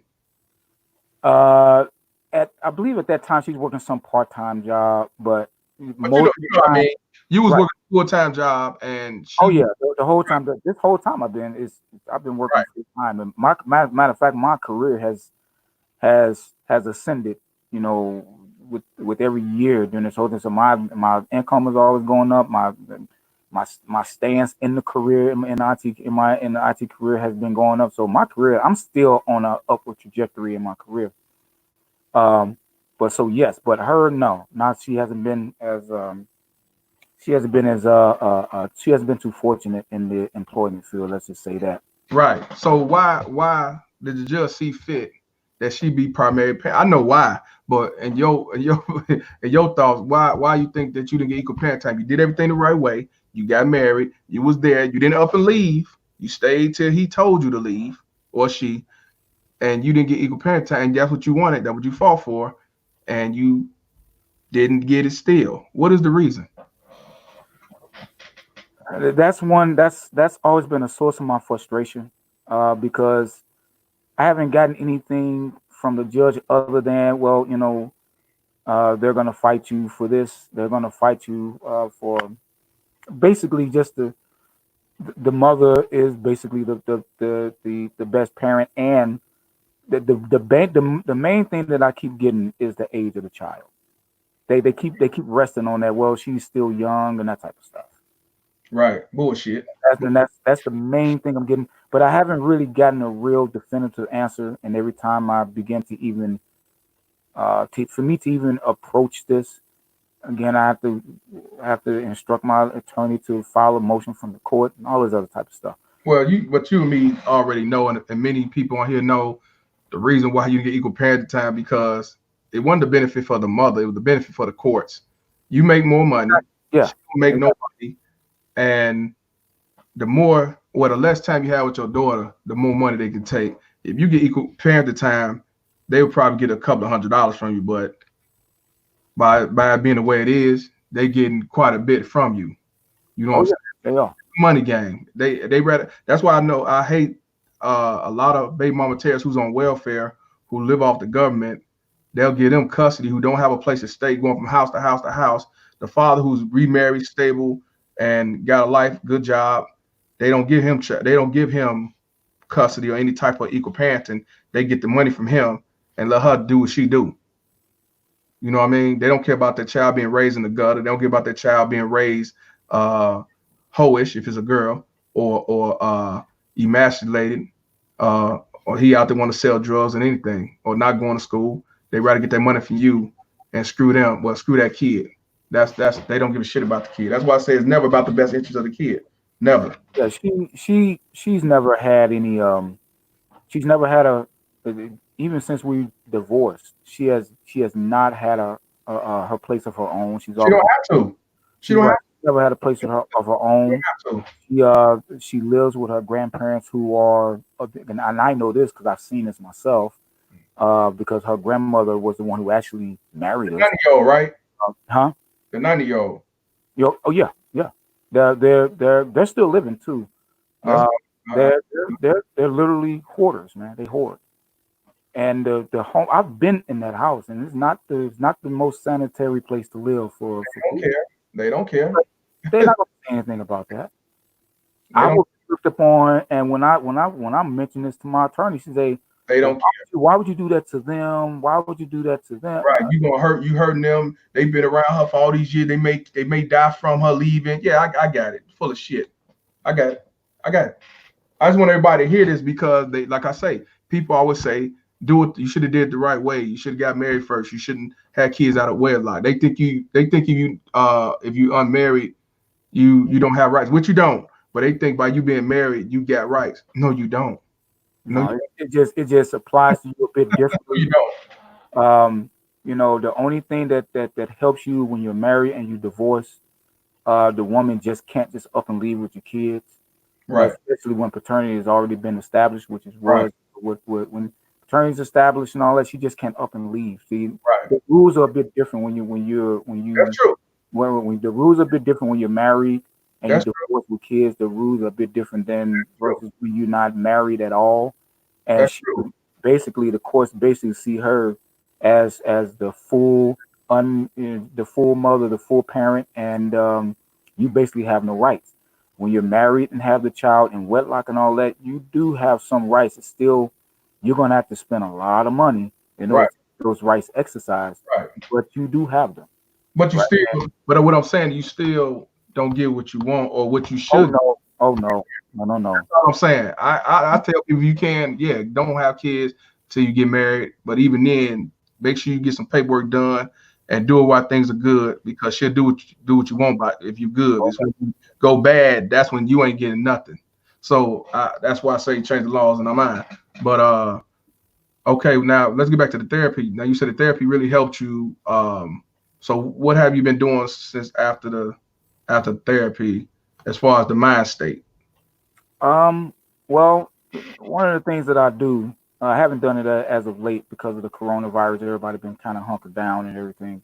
Okay. One of the things that I do is, and I guess, and still that's kind of my this is kind of my ongoing therapy with it, is that I help other fathers with their situations with their kids because um, coaching and mentoring. I come across a lot of boys, and almost all the time that when they're not involved with the father, it is not because the father really wanted to be out of the home. Out of all my years of doing this, I've only came across one case where a man told me, say he didn't want to be involved. He just didn't want to be involved. Period. So he just abandoned. But the rest of them, it was always the relationship that they had with the child's mother was the reason why they weren't really involved with the kid. Yep, and that's why I say majority, and that's why I say majority of men who are on child support is because of fair relation, not because they didn't want to be a father. Because of that, it always almost like clockwork. It always goes back to that. It goes back to relations. When I sit down and talk to these women, talk to these mothers, because they normally they'll bring them to me for disciplinary issues, or they're either they need to be tutored for academically, or they need some negative reinforcements or whatnot. So they'll bring them to me, and I tend to get some results out of these boys. Hey, Right? bro. Hey, answer this question for me, bro. For child support. Oh, these guys support. She must be new. See, But, yeah, that's that's common, and I think it's pretty weak. That we say that if we are speaking our stories and everything, we have to be supporting deadbeats. Again, like I said, I've been mentoring and all that for the better part of 14, 15 years. I've never came across a situation where a man was not involved. I came across one who wasn't involved simply because he just did not want to be involved with the kid, didn't want to pay and all of that. I've only came across one. The rest, it was all because of the relationship that they had with that mother. That's been my experience, and I think it's fair to say that I've had contact with literally thousands of kids. Okay. And one of the things that I do is coach fathers on how to get more time with their kid, how to get some court time, with their child, as opposed to going through the mother. Okay, this is what you need to do. right. And a couple of years ago, I had a situation like that where I was talking to the kid, and the kid talking to him. He wanted to see his father and all that. And he had some actual resentment towards his mother. I bet. He had some resentment towards his mother. Right. And that was kind of one of the biggest reasons why he was going to school and and acting out and all of that. But when I talked to him, I talked to his father, and I got it to a point to where him and his father would be speaking, and actually his father would come to my home, and them two would have some time together. The mother didn't try to interfere with that, or she didn't. Well, she didn't know. Oh, good. Okay, because she probably took that kid out of your program. That's exactly what she did when she found out. So she did find out. Yeah, she did. She did ultimately find out, and she took the kid out the program. Baby Mama Terrori, right? Because she didn't. Right. She didn't want to be around the father because of a relationship. Father, but what he also did, he took my advice on some things, Mm-hmm. and I gave him a couple attorneys to call, and he wasn't making a lot of money, but he made it barely enough to where he can. I already know, brother. Promotions filed to where he can get more time with his kid. And she didn't like that. She didn't like that one bit because now it was official, and she took the kid off the team. Yeah. Hey, so, before we can continue on, hey Lakeisha, I kept it up there because I was gonna answer your question. The reason why it's for child support because this page is about fathers who are screwed by the system. This is not about supporting deadbeats. I knew you was new when you asked that question, so I laughed. This is about fathers who want to be fathers that are not allowed to be fathers, and what I call them is baby mama terrorists. And baby mama terrorists are one who terrorize good fathers for being in their child's lives. That's why you see me with a baby mama terrorist. You say stop alienation, and you see fuck child support because until child support is reformed to make it equal parenting when it comes to fathers and mothers and not being gender biased, is fuck child support. And I do understand that is deadbeats out here that they want to quote unquote call, but it's deadbeat moms out here they won't call out. So until they call out deadbeat moms, ain't no such thing as a deadbeat dad. Now, is this men around here that don't want to be fathers that's run away from their responsibilities? Yes. But when we go to court, good fathers and deadbeats are treated the same. Yeah. On child support, every other weekend, alienated for seeing their child. Getting falsely accused. This man right here who I'm interviewing, he was falsely accused of child molestation, child pornography on the computer, and child abuse. And they always lies and they didn't do shit. And the courts, they swept it on the rug. He was married, did it the right way. He was a provider, he was a lead.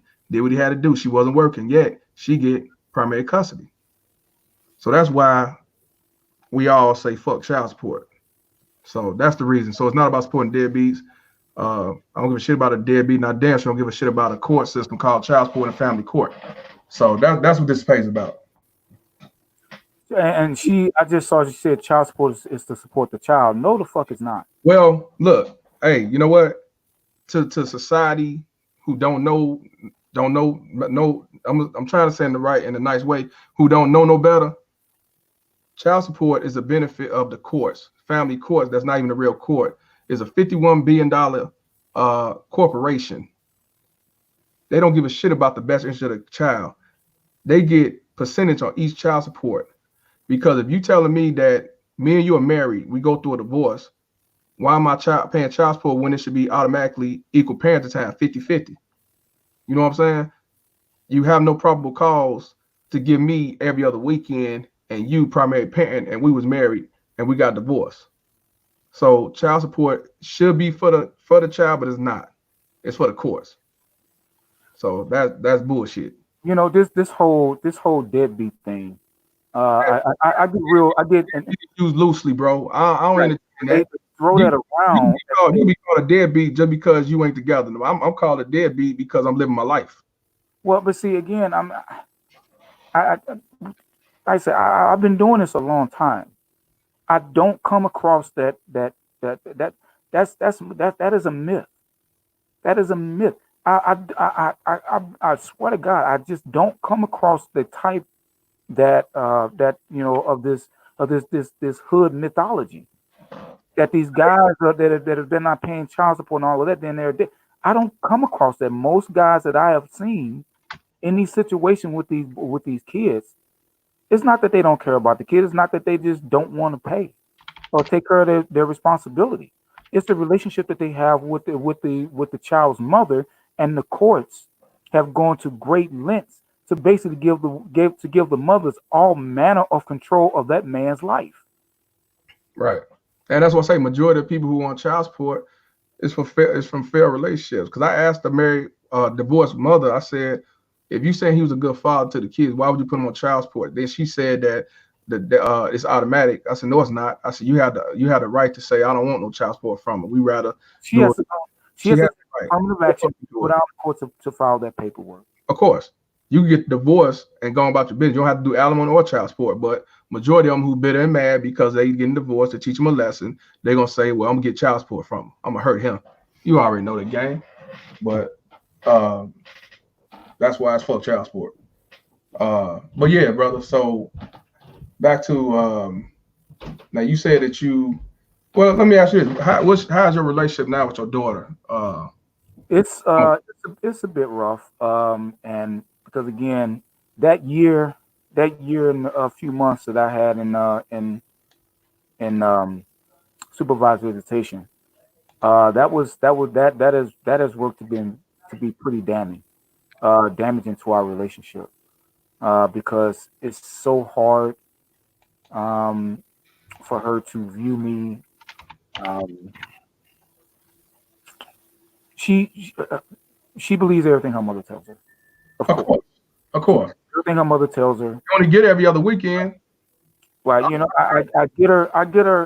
get her more than every other weekend, but still, right, I get her a lot. Okay, I get her a lot, but she believes because her mother told her that when she was a baby that I attempted to poison her. I mean, imagine that. And she actually believes it. There's nothing that I can say to her that will make her not believe that I didn't poison her or try to poison her. Her mother told her that, and she believes that to this very day. She told it to me and my current wife right now. And how old is she? She's 8. She believes this, and I asked. I said, "Well, how do you know this?" Come on. Well, it was happening. Well, how do you know this? She said, her mother told her. Right. Yeah. So that's what I have to fight, and then I'm at the point now where, because again, because I'm actually newly married, Congratulations. and right, and and we're talking about, we're talking about having children. Okay. So I've taken the mindset, and I've taken the mindset that kind of like washing my hands at it, and I'm going to maintain the level of visitation that I have, make sure it gets enforced and everything, but I'm not. I'm kind of on the I already know what you're finna say. mindset that where I'm not going to try to change her mind anymore. Right. I think that's a lost cause, and Wash your I hands. told her that that once me and my current wife, once we start having children, she's going to be just as much an important piece of the family. And if she doesn't want to, then okay, then she just Right. doesn't want to. There's nothing that I can really do You gotta about wash your hands, bro. it, right? And I'm not going to take another. I'm not going to spend the next 8 years, and spend another $27,000 on lawyers' fees and all of that, because now I'm taking away from the current wife and our future children. I'm not going to do that.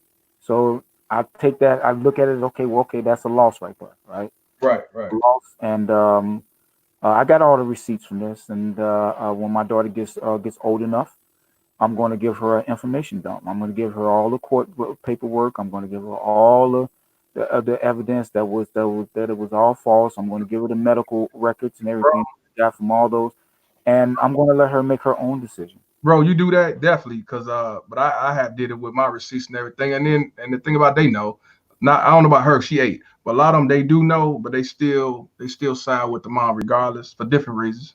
So Yeah. so And that's fine. I mean, watch do your hands, what she does. That Yeah. way, I know Yeah. that it'll be a weight lifted off me, because now I know it ain't me, because I've done everything that I could. I did everything that I could to be a father to her, done everything that I could to stay involved with her life, and if she still believes, well, she probably will, because she's showing signs that she will. And Here's the thing that I don't understand.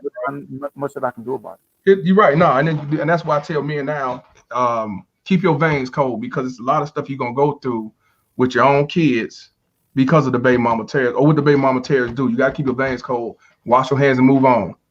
Keep your arms open if you can. If your child get older and want to come back, sometime it might be too late.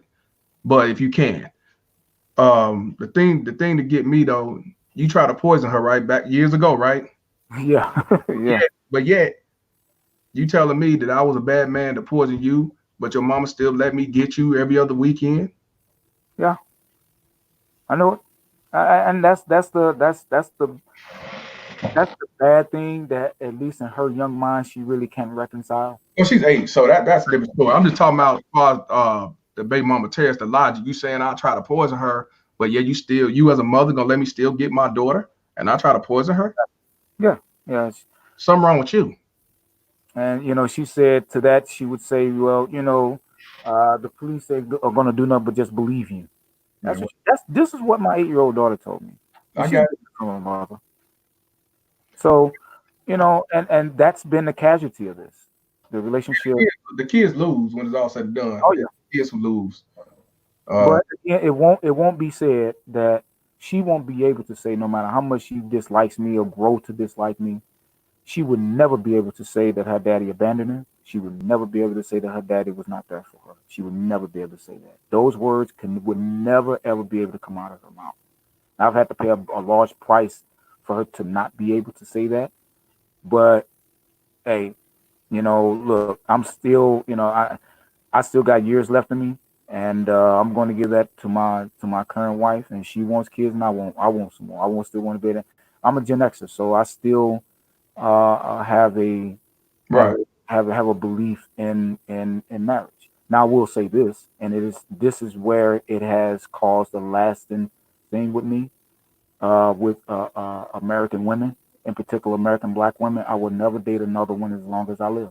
Even if this marriage doesn't last, I don't care. I'm never dating not a single another American black woman as long as I live. I don't believe in. Is your wife Black American? No, she's from South Africa. She's Okay, black. South African. Okay, I got it. Okay. Well, I won't do it. I refuse to put myself in that type of situation ever again. And people say, well, she can do the same thing. She could. Yeah, she probably could.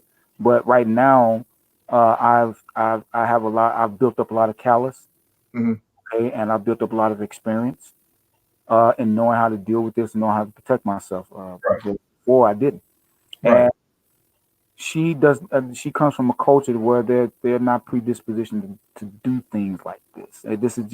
This is unimaginable in their culture where she comes. Africa don't even do child support. They do it, but they don't do it to this level. Oh, they do. They do have child support. They do, but they don't call it. I forget what they call Oh, it. okay. They call it something else. Okay. But it ain't nowhere near to the I got percentage, the 20%. It ain't like that. Okay. This is not anything that they can even imagine doing culturally. I mean, she's very, very connected to her folks, to her parents and all of that. So she has her community and her family has a real has a huge and they're big influencers in her life. So this is not anything that she would even dream of doing. She would probably be shamed for the most part for even thinking about doing anything like this. It's just unheard of. I got it. I got it. Yeah, I mean, the grass may not always be greener on the other side, but I can tell you this: the grass is greener than the grass is over here. Okay. I'm not saying that we're not going to go through some issues, but I don't have to worry. I'm quite confident that I'm not have to worry about this. And this is what I tell men now. I tell people, if you gotta get somebody that's overseas, if you have to become MGTOW, if you gotta become a free agent, if you know what I'm saying, if you gotta be, I ain't dealing with no women at all, do whatever is gonna improve you as a man and do better for you. You know what I'm saying? I don't knock none of it. If that helps you be a better person and a better man, do it. I don't want to see no man fall because of some baby mama terrorist. So you do whatever you got to do. So I don't knock. If you feel that, like you say, the grass green over there in South Africa, hey, do what you got to do, brother. Do what you got to do. If you feel that, I tell brother, you got to go MGTOW and go your own way. Do what you got to do. Because I don't want to call me whatever they want in that respect. I don't carry none of those banners. Not that I don't have anything against them. If that helps you, if that helps that person to do what they got to do, I don't knock it. Right. I mean, I don't knock. I won't do the interracial, thing. I won't do that. I'm not down in it.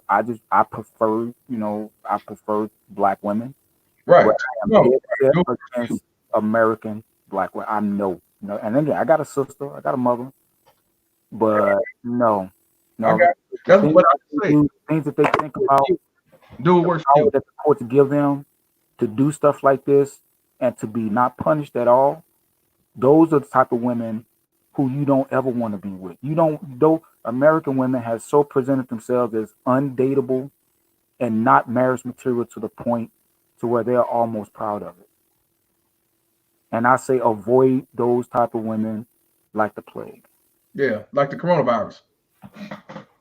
And me personally, Different from the coronavirus. the chance that I get, I tell young brothers, especially ones that are going to the kids, guys who are successful and in college and all that, I tell them, I say, look here, man, you mess around with these girls all you want, but if you want something to marry, you need to wait until you're in your mid-30s, and you definitely need to go overseas.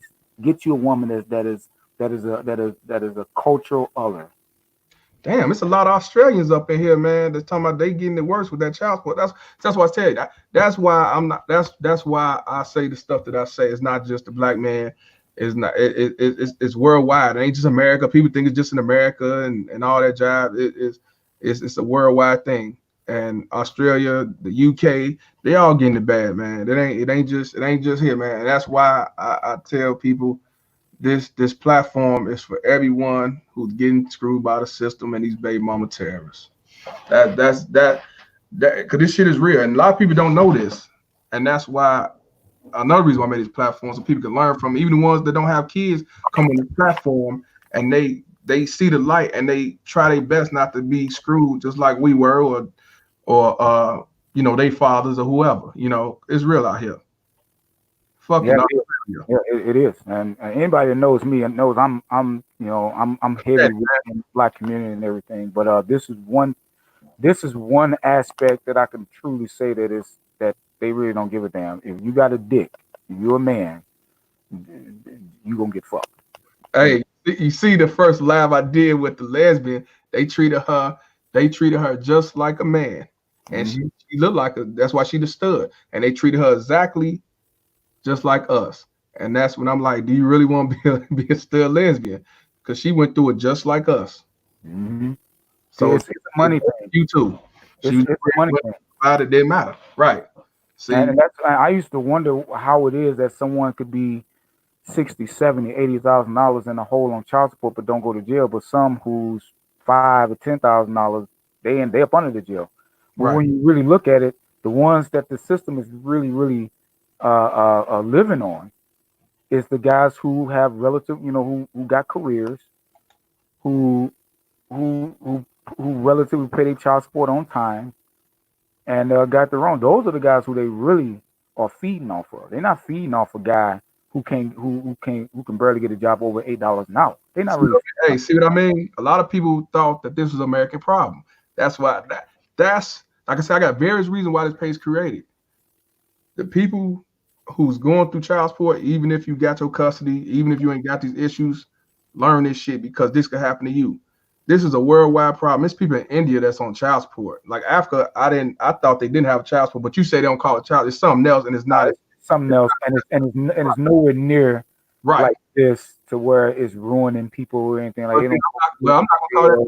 Look, bro. Then I'm not gonna call that child support. I'm gonna call that's just a situation that's good for the both of them. I'm talking about the ones who get screwed by the system. Brazil, Australia, Canada, of course, America. What else? India. I don't know about Japan. I think Japan do it too. I believe Mexico. I'm not sure about China, but I'm gonna look at. It's a lot of countries that. Man, look, America making $51 billion a year in child support. You don't think these other countries don't want in? That's right. It ain't just America. It ain't just America. It's a money grab for sure. Yes, it was. Yes, it is. Money grab. The only way, and see when people, that's another reason why I don't think politics is really going to be the answer to this. They all for it. My personal belief, because feminism is so. Feminist is one of the biggest problems. So deep off into every aspect of American life. The only way that you can really deal with this, to combat this, is just to not fuck with them at all. Don't fuck with American women, man. That's the only way. That's the only way is to leave these bitches alone. Leave them the fuck alone. Go out. They can call third world all they want. At least I know I get peace of mind from a woman who comes from a nation where family is really more important than getting a goddamn dollar out of your man. And that's why I say stay away from niggas, because them the ones who be so happy to jump to the courts. Yeah, teach him a lesson. Fuck him and put him on child support. Yeah, he paying $500, but you get $700. But then when they go to court, they only get $200, and then you want me to pay the balance. Get your ass out of here. So yeah, no. that was a funny thing. Is that she even had the nerve to even ask me that. Yeah, see, people don't like me because I put out the truth and I call out these baby mama terrorists in this unjust system. No, they don't like me. I'm an anti-woman. I'm anti-black because they think I'm just talking about the quote-unquote black queens, and they don't like the truth. People don't like the truth, and when you come out with the truth, you the man on the wanted list. You the most hated man. They try to censor you, make you feel guilty, and deflect the bullshit that you know what I'm saying, that you tell that's called truth. They full of shit. See, and I will never stop this. I will never stop this till I'm dead and gone. I don't care who don't like it. I don't care who ain't gonna be my friend. Cause I lost friends behind this, and you'll be surprised when you talk to somebody, man or woman, about child support on their beliefs, and they actually agree with this puss ass court system that we call family court. You know what I mean? Everybody, because a lot of people are they taking. But I seen some of the comments. Some people said in the chat there that child support is for the kid. That people are really up under that delusion that the child support is for the children, and it's not. It's not for. They don't give a damn about these kids. Child support will never be a major topic, bro, because they don't want nothing to change to make anything less than that $51 billion a year, bro. Too many people profiting off of it. Right.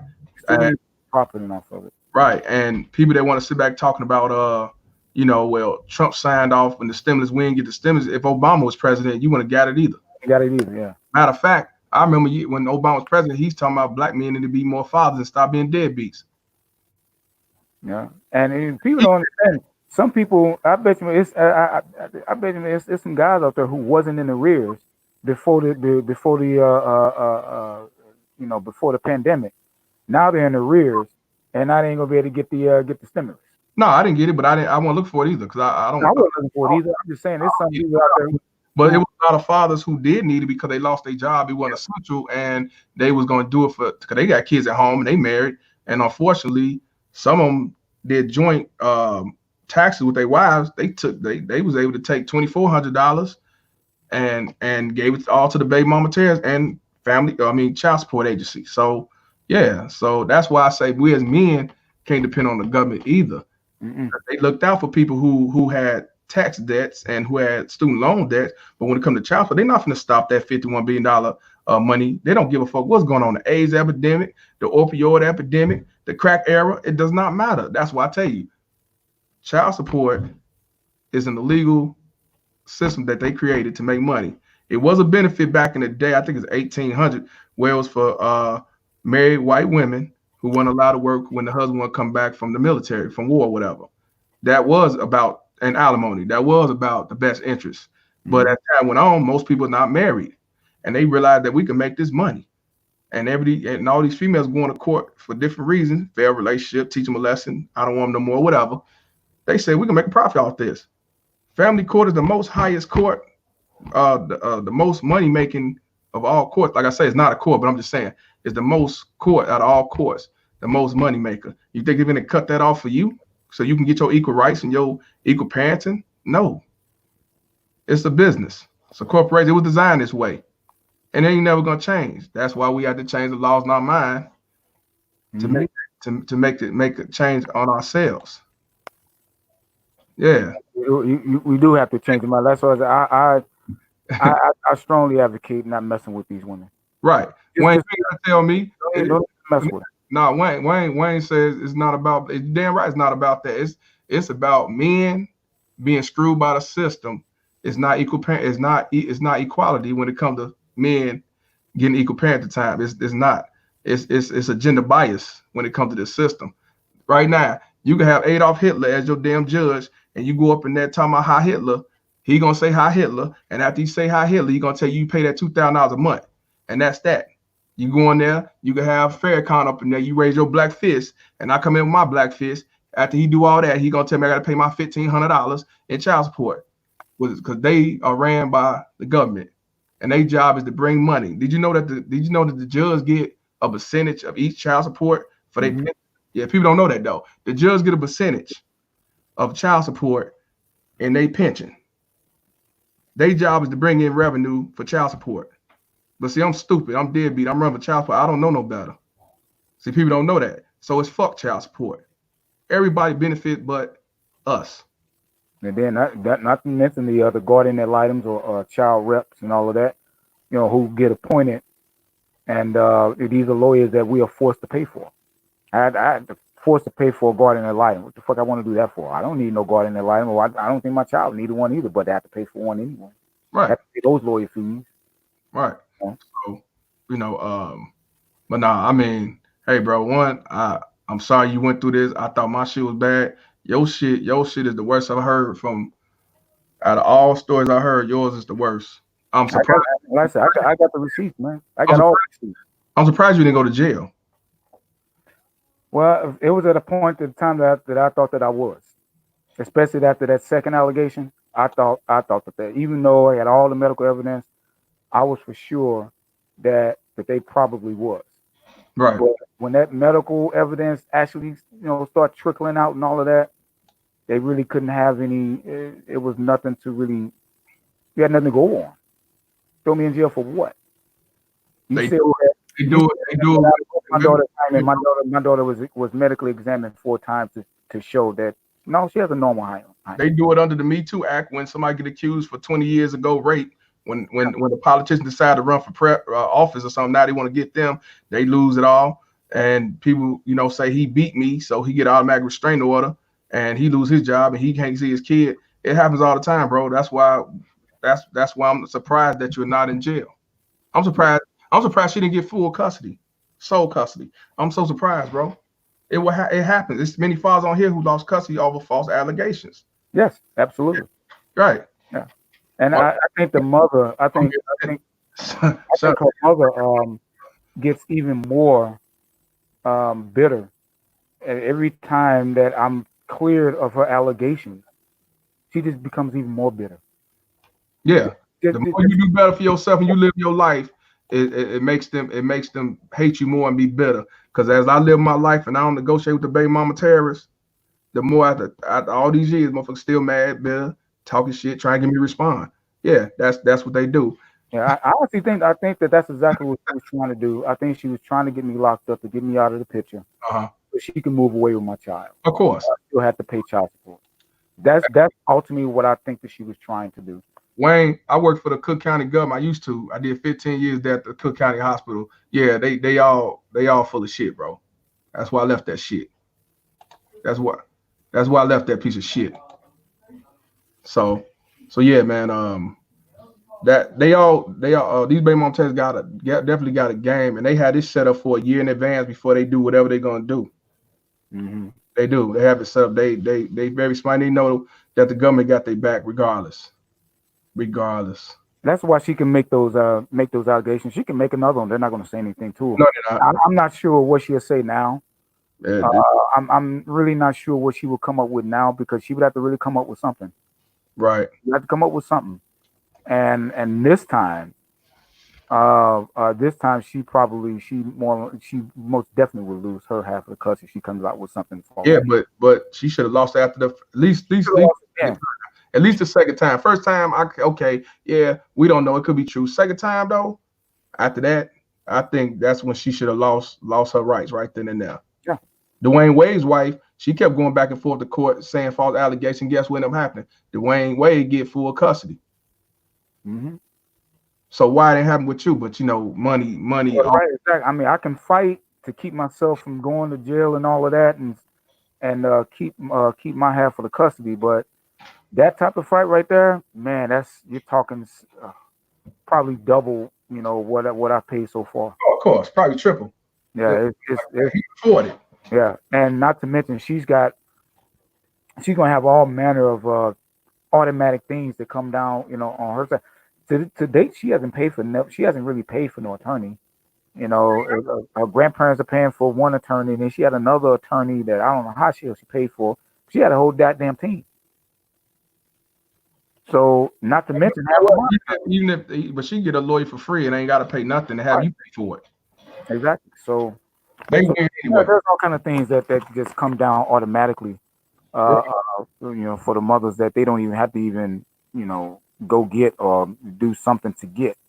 Me, something like that. Now I got to go get an attorney, and now I got to do this, and it was rough, man. You know, it was rough, and it's thankfully that those that know me in the community, they were understanding of what was going on because the program that I'm with, I was with the program before her and I even met, so they know me, and they knew of of the goings on between me and her, how she put her hands on me, and all this other type of stuff. So they knew that she was like, okay, yeah, we understand she did this, but we're gonna stick by you, and they did. They stuck by me, and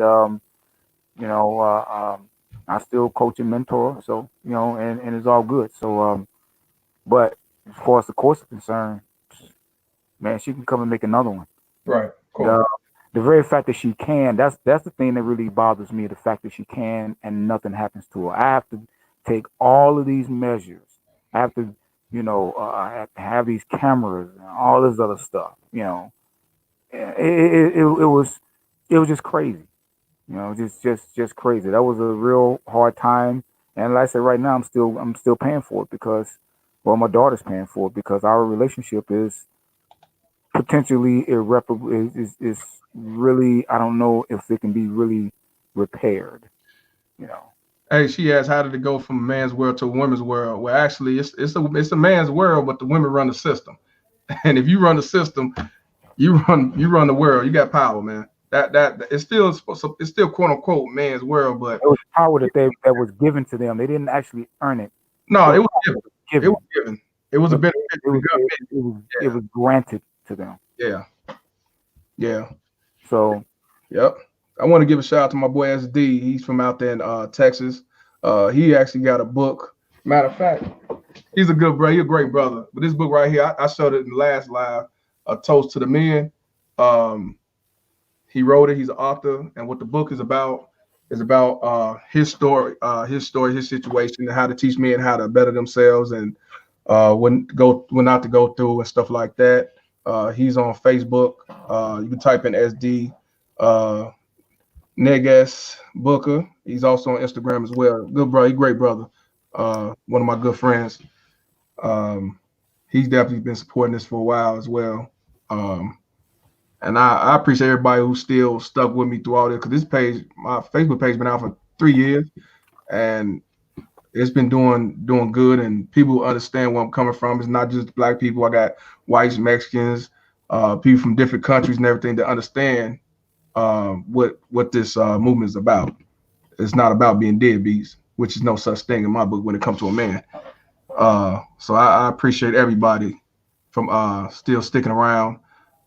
Working on some other things to further this platform. And hopefully after this coronavirus shit end, we can start doing some public speaking. Because this shit is real. It is real, man. It's real. So, but yeah, brother, I ain't gonna hold you too long, but I do want to let you get your last word. Anything you want to leave to anybody, or anything you want to add more knowledge to, go right ahead. Yeah, the one thing that I would say to the brothers is out there, man, that if you get divorced, first you should either do a prenup or you can do a postnup. And I would definitely gear towards the custody of the child, so you can get all that squared away. So that way, when you divorce, you can kind of head off a lot of stuff. If you don't have any of that, let them know what a postnup is, because I didn't know about it until you told me. I'm sure a lot of people don't know what a postnup is. We know about prenup, but we don't know about a postnup. Well, a postnup is basically is the same thing as a prenup, but you're doing it before, or you're doing it after the nuptials have already been taken and all of that. So that's the difference. Is you agree if things break up or if the relationship ends, this is how we're going to handle things. One is before, and the other one is after the actual I do's. So I definitely recommend it. Now post nups, you have to be really careful about writing them because judges kind of scrutinize them a little harder. That's why I've said make sure that it's more worded towards custody of the child and pretty much kind of leave everything else alone. But when it comes to custody of the child and all that, post-nuptials or post-nups that speak to that are normally going to be pretty much upheld so long as the two parties agree. So I would definitely say that. If you don't have anything, if you don't have any of that, and you didn't divorced and all of that, or you going through some baby mama drama, dude. I know for some guys it may be expensive, but you got to get your camera. You got to get your home security system, man. That's gonna run 24/7 because you got to protect yourself. And I'm gonna be honest. My first attorney, he had told me. He said, "Man, you might want to get you a camera." And I kept putting it off. I kept putting it off. Kept putting it off. And man, when that came up, man, I was sick because had I had that camera at that time, man, I wouldn't be going through this. I wouldn't have went through this. But get them. I know it's an investment, man. It's something that over time is going to pay for itself. Get you a camera system, bro. And I know you may have a present girlfriend that may not like it. She's just gonna have to accept it because it's nothing is worth number one, your freedom and the relationship with your kid. So if you are really, really dogged about staying involved with your kid's life, you got to do everything to protect yourself as well. Exactly. You don't know, you never know what people what a woman is going to say about you because it's real easy to say, oh, you molested your kid and all that. It's real easy for them to say it. It's one of the go-to things when in these divorces and all of that. It's very easy, and the minute that comes out, all manner of things automatically kick in, and man, it is going to put you through hell. So the best thing for you to do is head that stuff off, man, and have them cameras in them home, man. Have the cameras in your home, and look, I can't stress that enough. I can't stress it enough. Now, look, I wouldn't recommend that you do the machine gun Kelly and all of that. I wouldn't recommend that. But I do recommend you guys, man. Listen, I don't recommend it either, but I can't knock you. though. I do Me out here. I do understand it, right? And they get the energy, they get that energy honestly. But I definitely, man, look, get help. Go get therapy, man. If you got a baby mother that's putting you through a lot of this stuff, you're going to have to go get some therapy because you're going to mess around and do something that you're never going to be able to take back. So you got to go get some therapy and talk about it. For me, talking about it has been my therapy. It's talking about it because you keep it in and you don't say anything. It's gonna fester, and you're gonna be contemplating things that you never thought about contemplating. I literally was contemplating. I was contemplating death. I was like, okay, man, I might be able to do it, and nobody will know. And you start thinking like that, you need to go get some help, man. Right. It's real. It's real. It's real. So that's those are the partner words that I would say is Machine gun Kelly. right. See my circumstance. Yeah. And look, my circumstances is not. I don't want. It's not unique. There are a lot of men that are going. There's some men in prison right now for this type of thing. Right now, for something they didn't do. So I feel fortunate. But they're also in jail because either they didn't know, they didn't have the right people in their corner, and they just didn't have enough money to hire a decent attorney, and their guilt was automatically assumed. So, brother, you gotta protect yourselves, especially if you know you the type of guy who don't have the type of money to pay an attorney a $4,000 or $5,000 retainer fee. You know, Excuse me. get that camera system up, man. Get it up because it protects yourself. That's your insurance policy. Trust me. You hope that you'll never have to use it, but damn it, you'll have it when you do, and you right, and you can avoid the type of heartache that I've been enduring over the last several years. Yeah. So that's what I would have to say to the brothers that's listening. Hey, you heard it from the wise, y'all. Like I say, this is real. I'm gonna keep. Uh, oh yeah, for everybody who's on Facebook, American women. I knew it. I knew it. I knew you was coming with. I was surprised yesterday. Go ahead. American women. Stay the fuck away from them. Say it again. Stay the fuck away from American women. Stay away from them. And somebody asked me, man, you got a daughter. What are you saying? Yeah. If my daughter grow to do this type of bullshit, and I'm going to say the same thing, she didn't deserve to have a man in the first place. No. Stay the fuck away from American women. Nah, ain't no assessor. Baby mama tell you, I don't care. I hope a young guy's listening to me. I hope somebody that's 18, 19, 20, 21 years old is listening to me say that. Stay the fuck away from American women. Save yourself some goddamn heartache. If you want to be the stay away from these 50-50 circumstances and all that shit. No, bro. No. Because when you're paying the whole freight, you have your destiny in your hands. When someone else is having a hand in that, you open yourself up for potential abuse. Be the man, pay the whole freight. Yeah. Stay the fuck from American women. No. I understand maybe some American women listening. Yeah. We can't, and I'm all about community building and all that, but we cannot. The community would never be rebuilt when we have a large segment of our women voluntarily destroying men's lives because of their bitter selves. You can't build that way.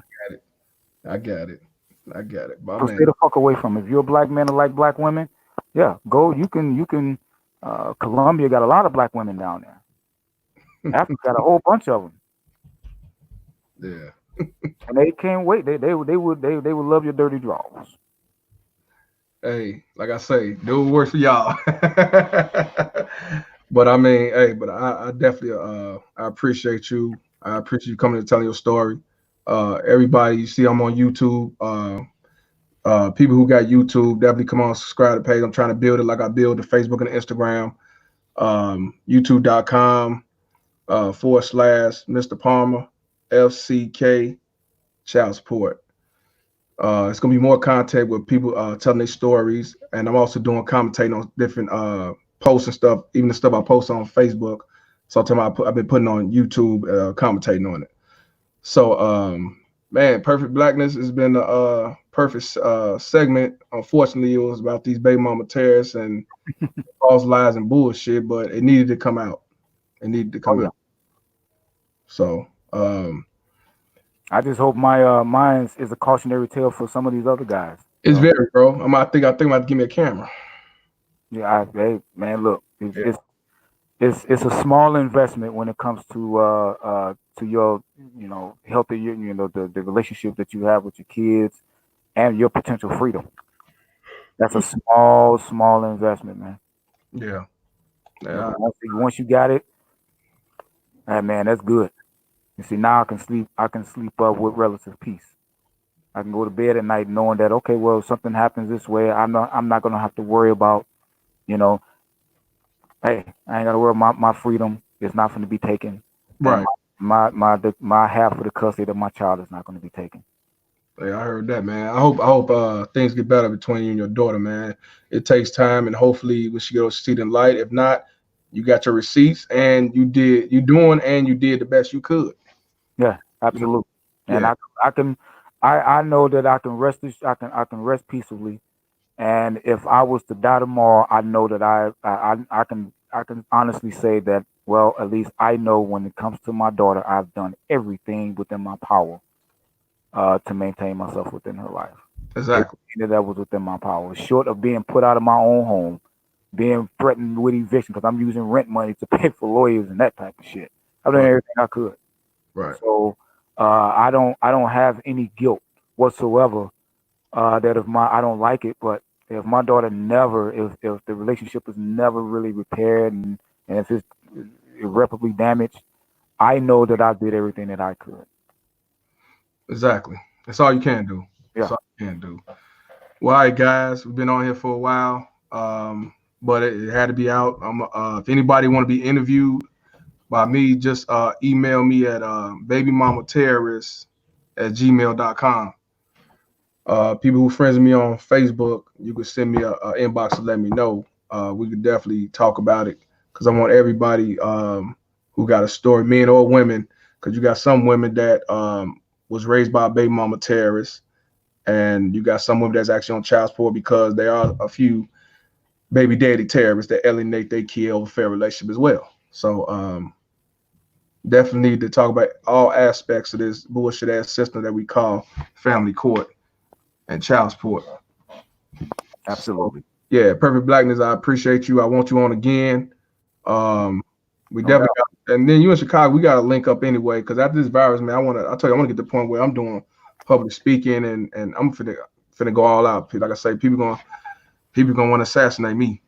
So, they don't like truth. When you speak truth and it's helping people change, they don't want you. They don't want you around. They don't want you around. Yeah. All right, brother. Well, you to be easy, man, and be what you do as long as you can. And I ain't gonna hold you up. I'm gonna go ahead and get back to my son and enjoy the rest of the evening, man. All right, you too, man. All right, y'all. Okay, everybody. I'll be on Facebook off and on, and Instagram and YouTube as well. Like I say, keep spreading the word, keep sharing the page, and let's keep exposing these baby mama terrorists and this bullshit ass system we call child support and family court. All right, I'm Mr. Palmer, and this conversation is over. Fuck child support. Michael, inbox me on my Facebook page, Lionel Palmer. Just inbox me on there and we definitely talk. All right, y'all bees, I'm logging off now. See y'all sometime next week. All right, peace.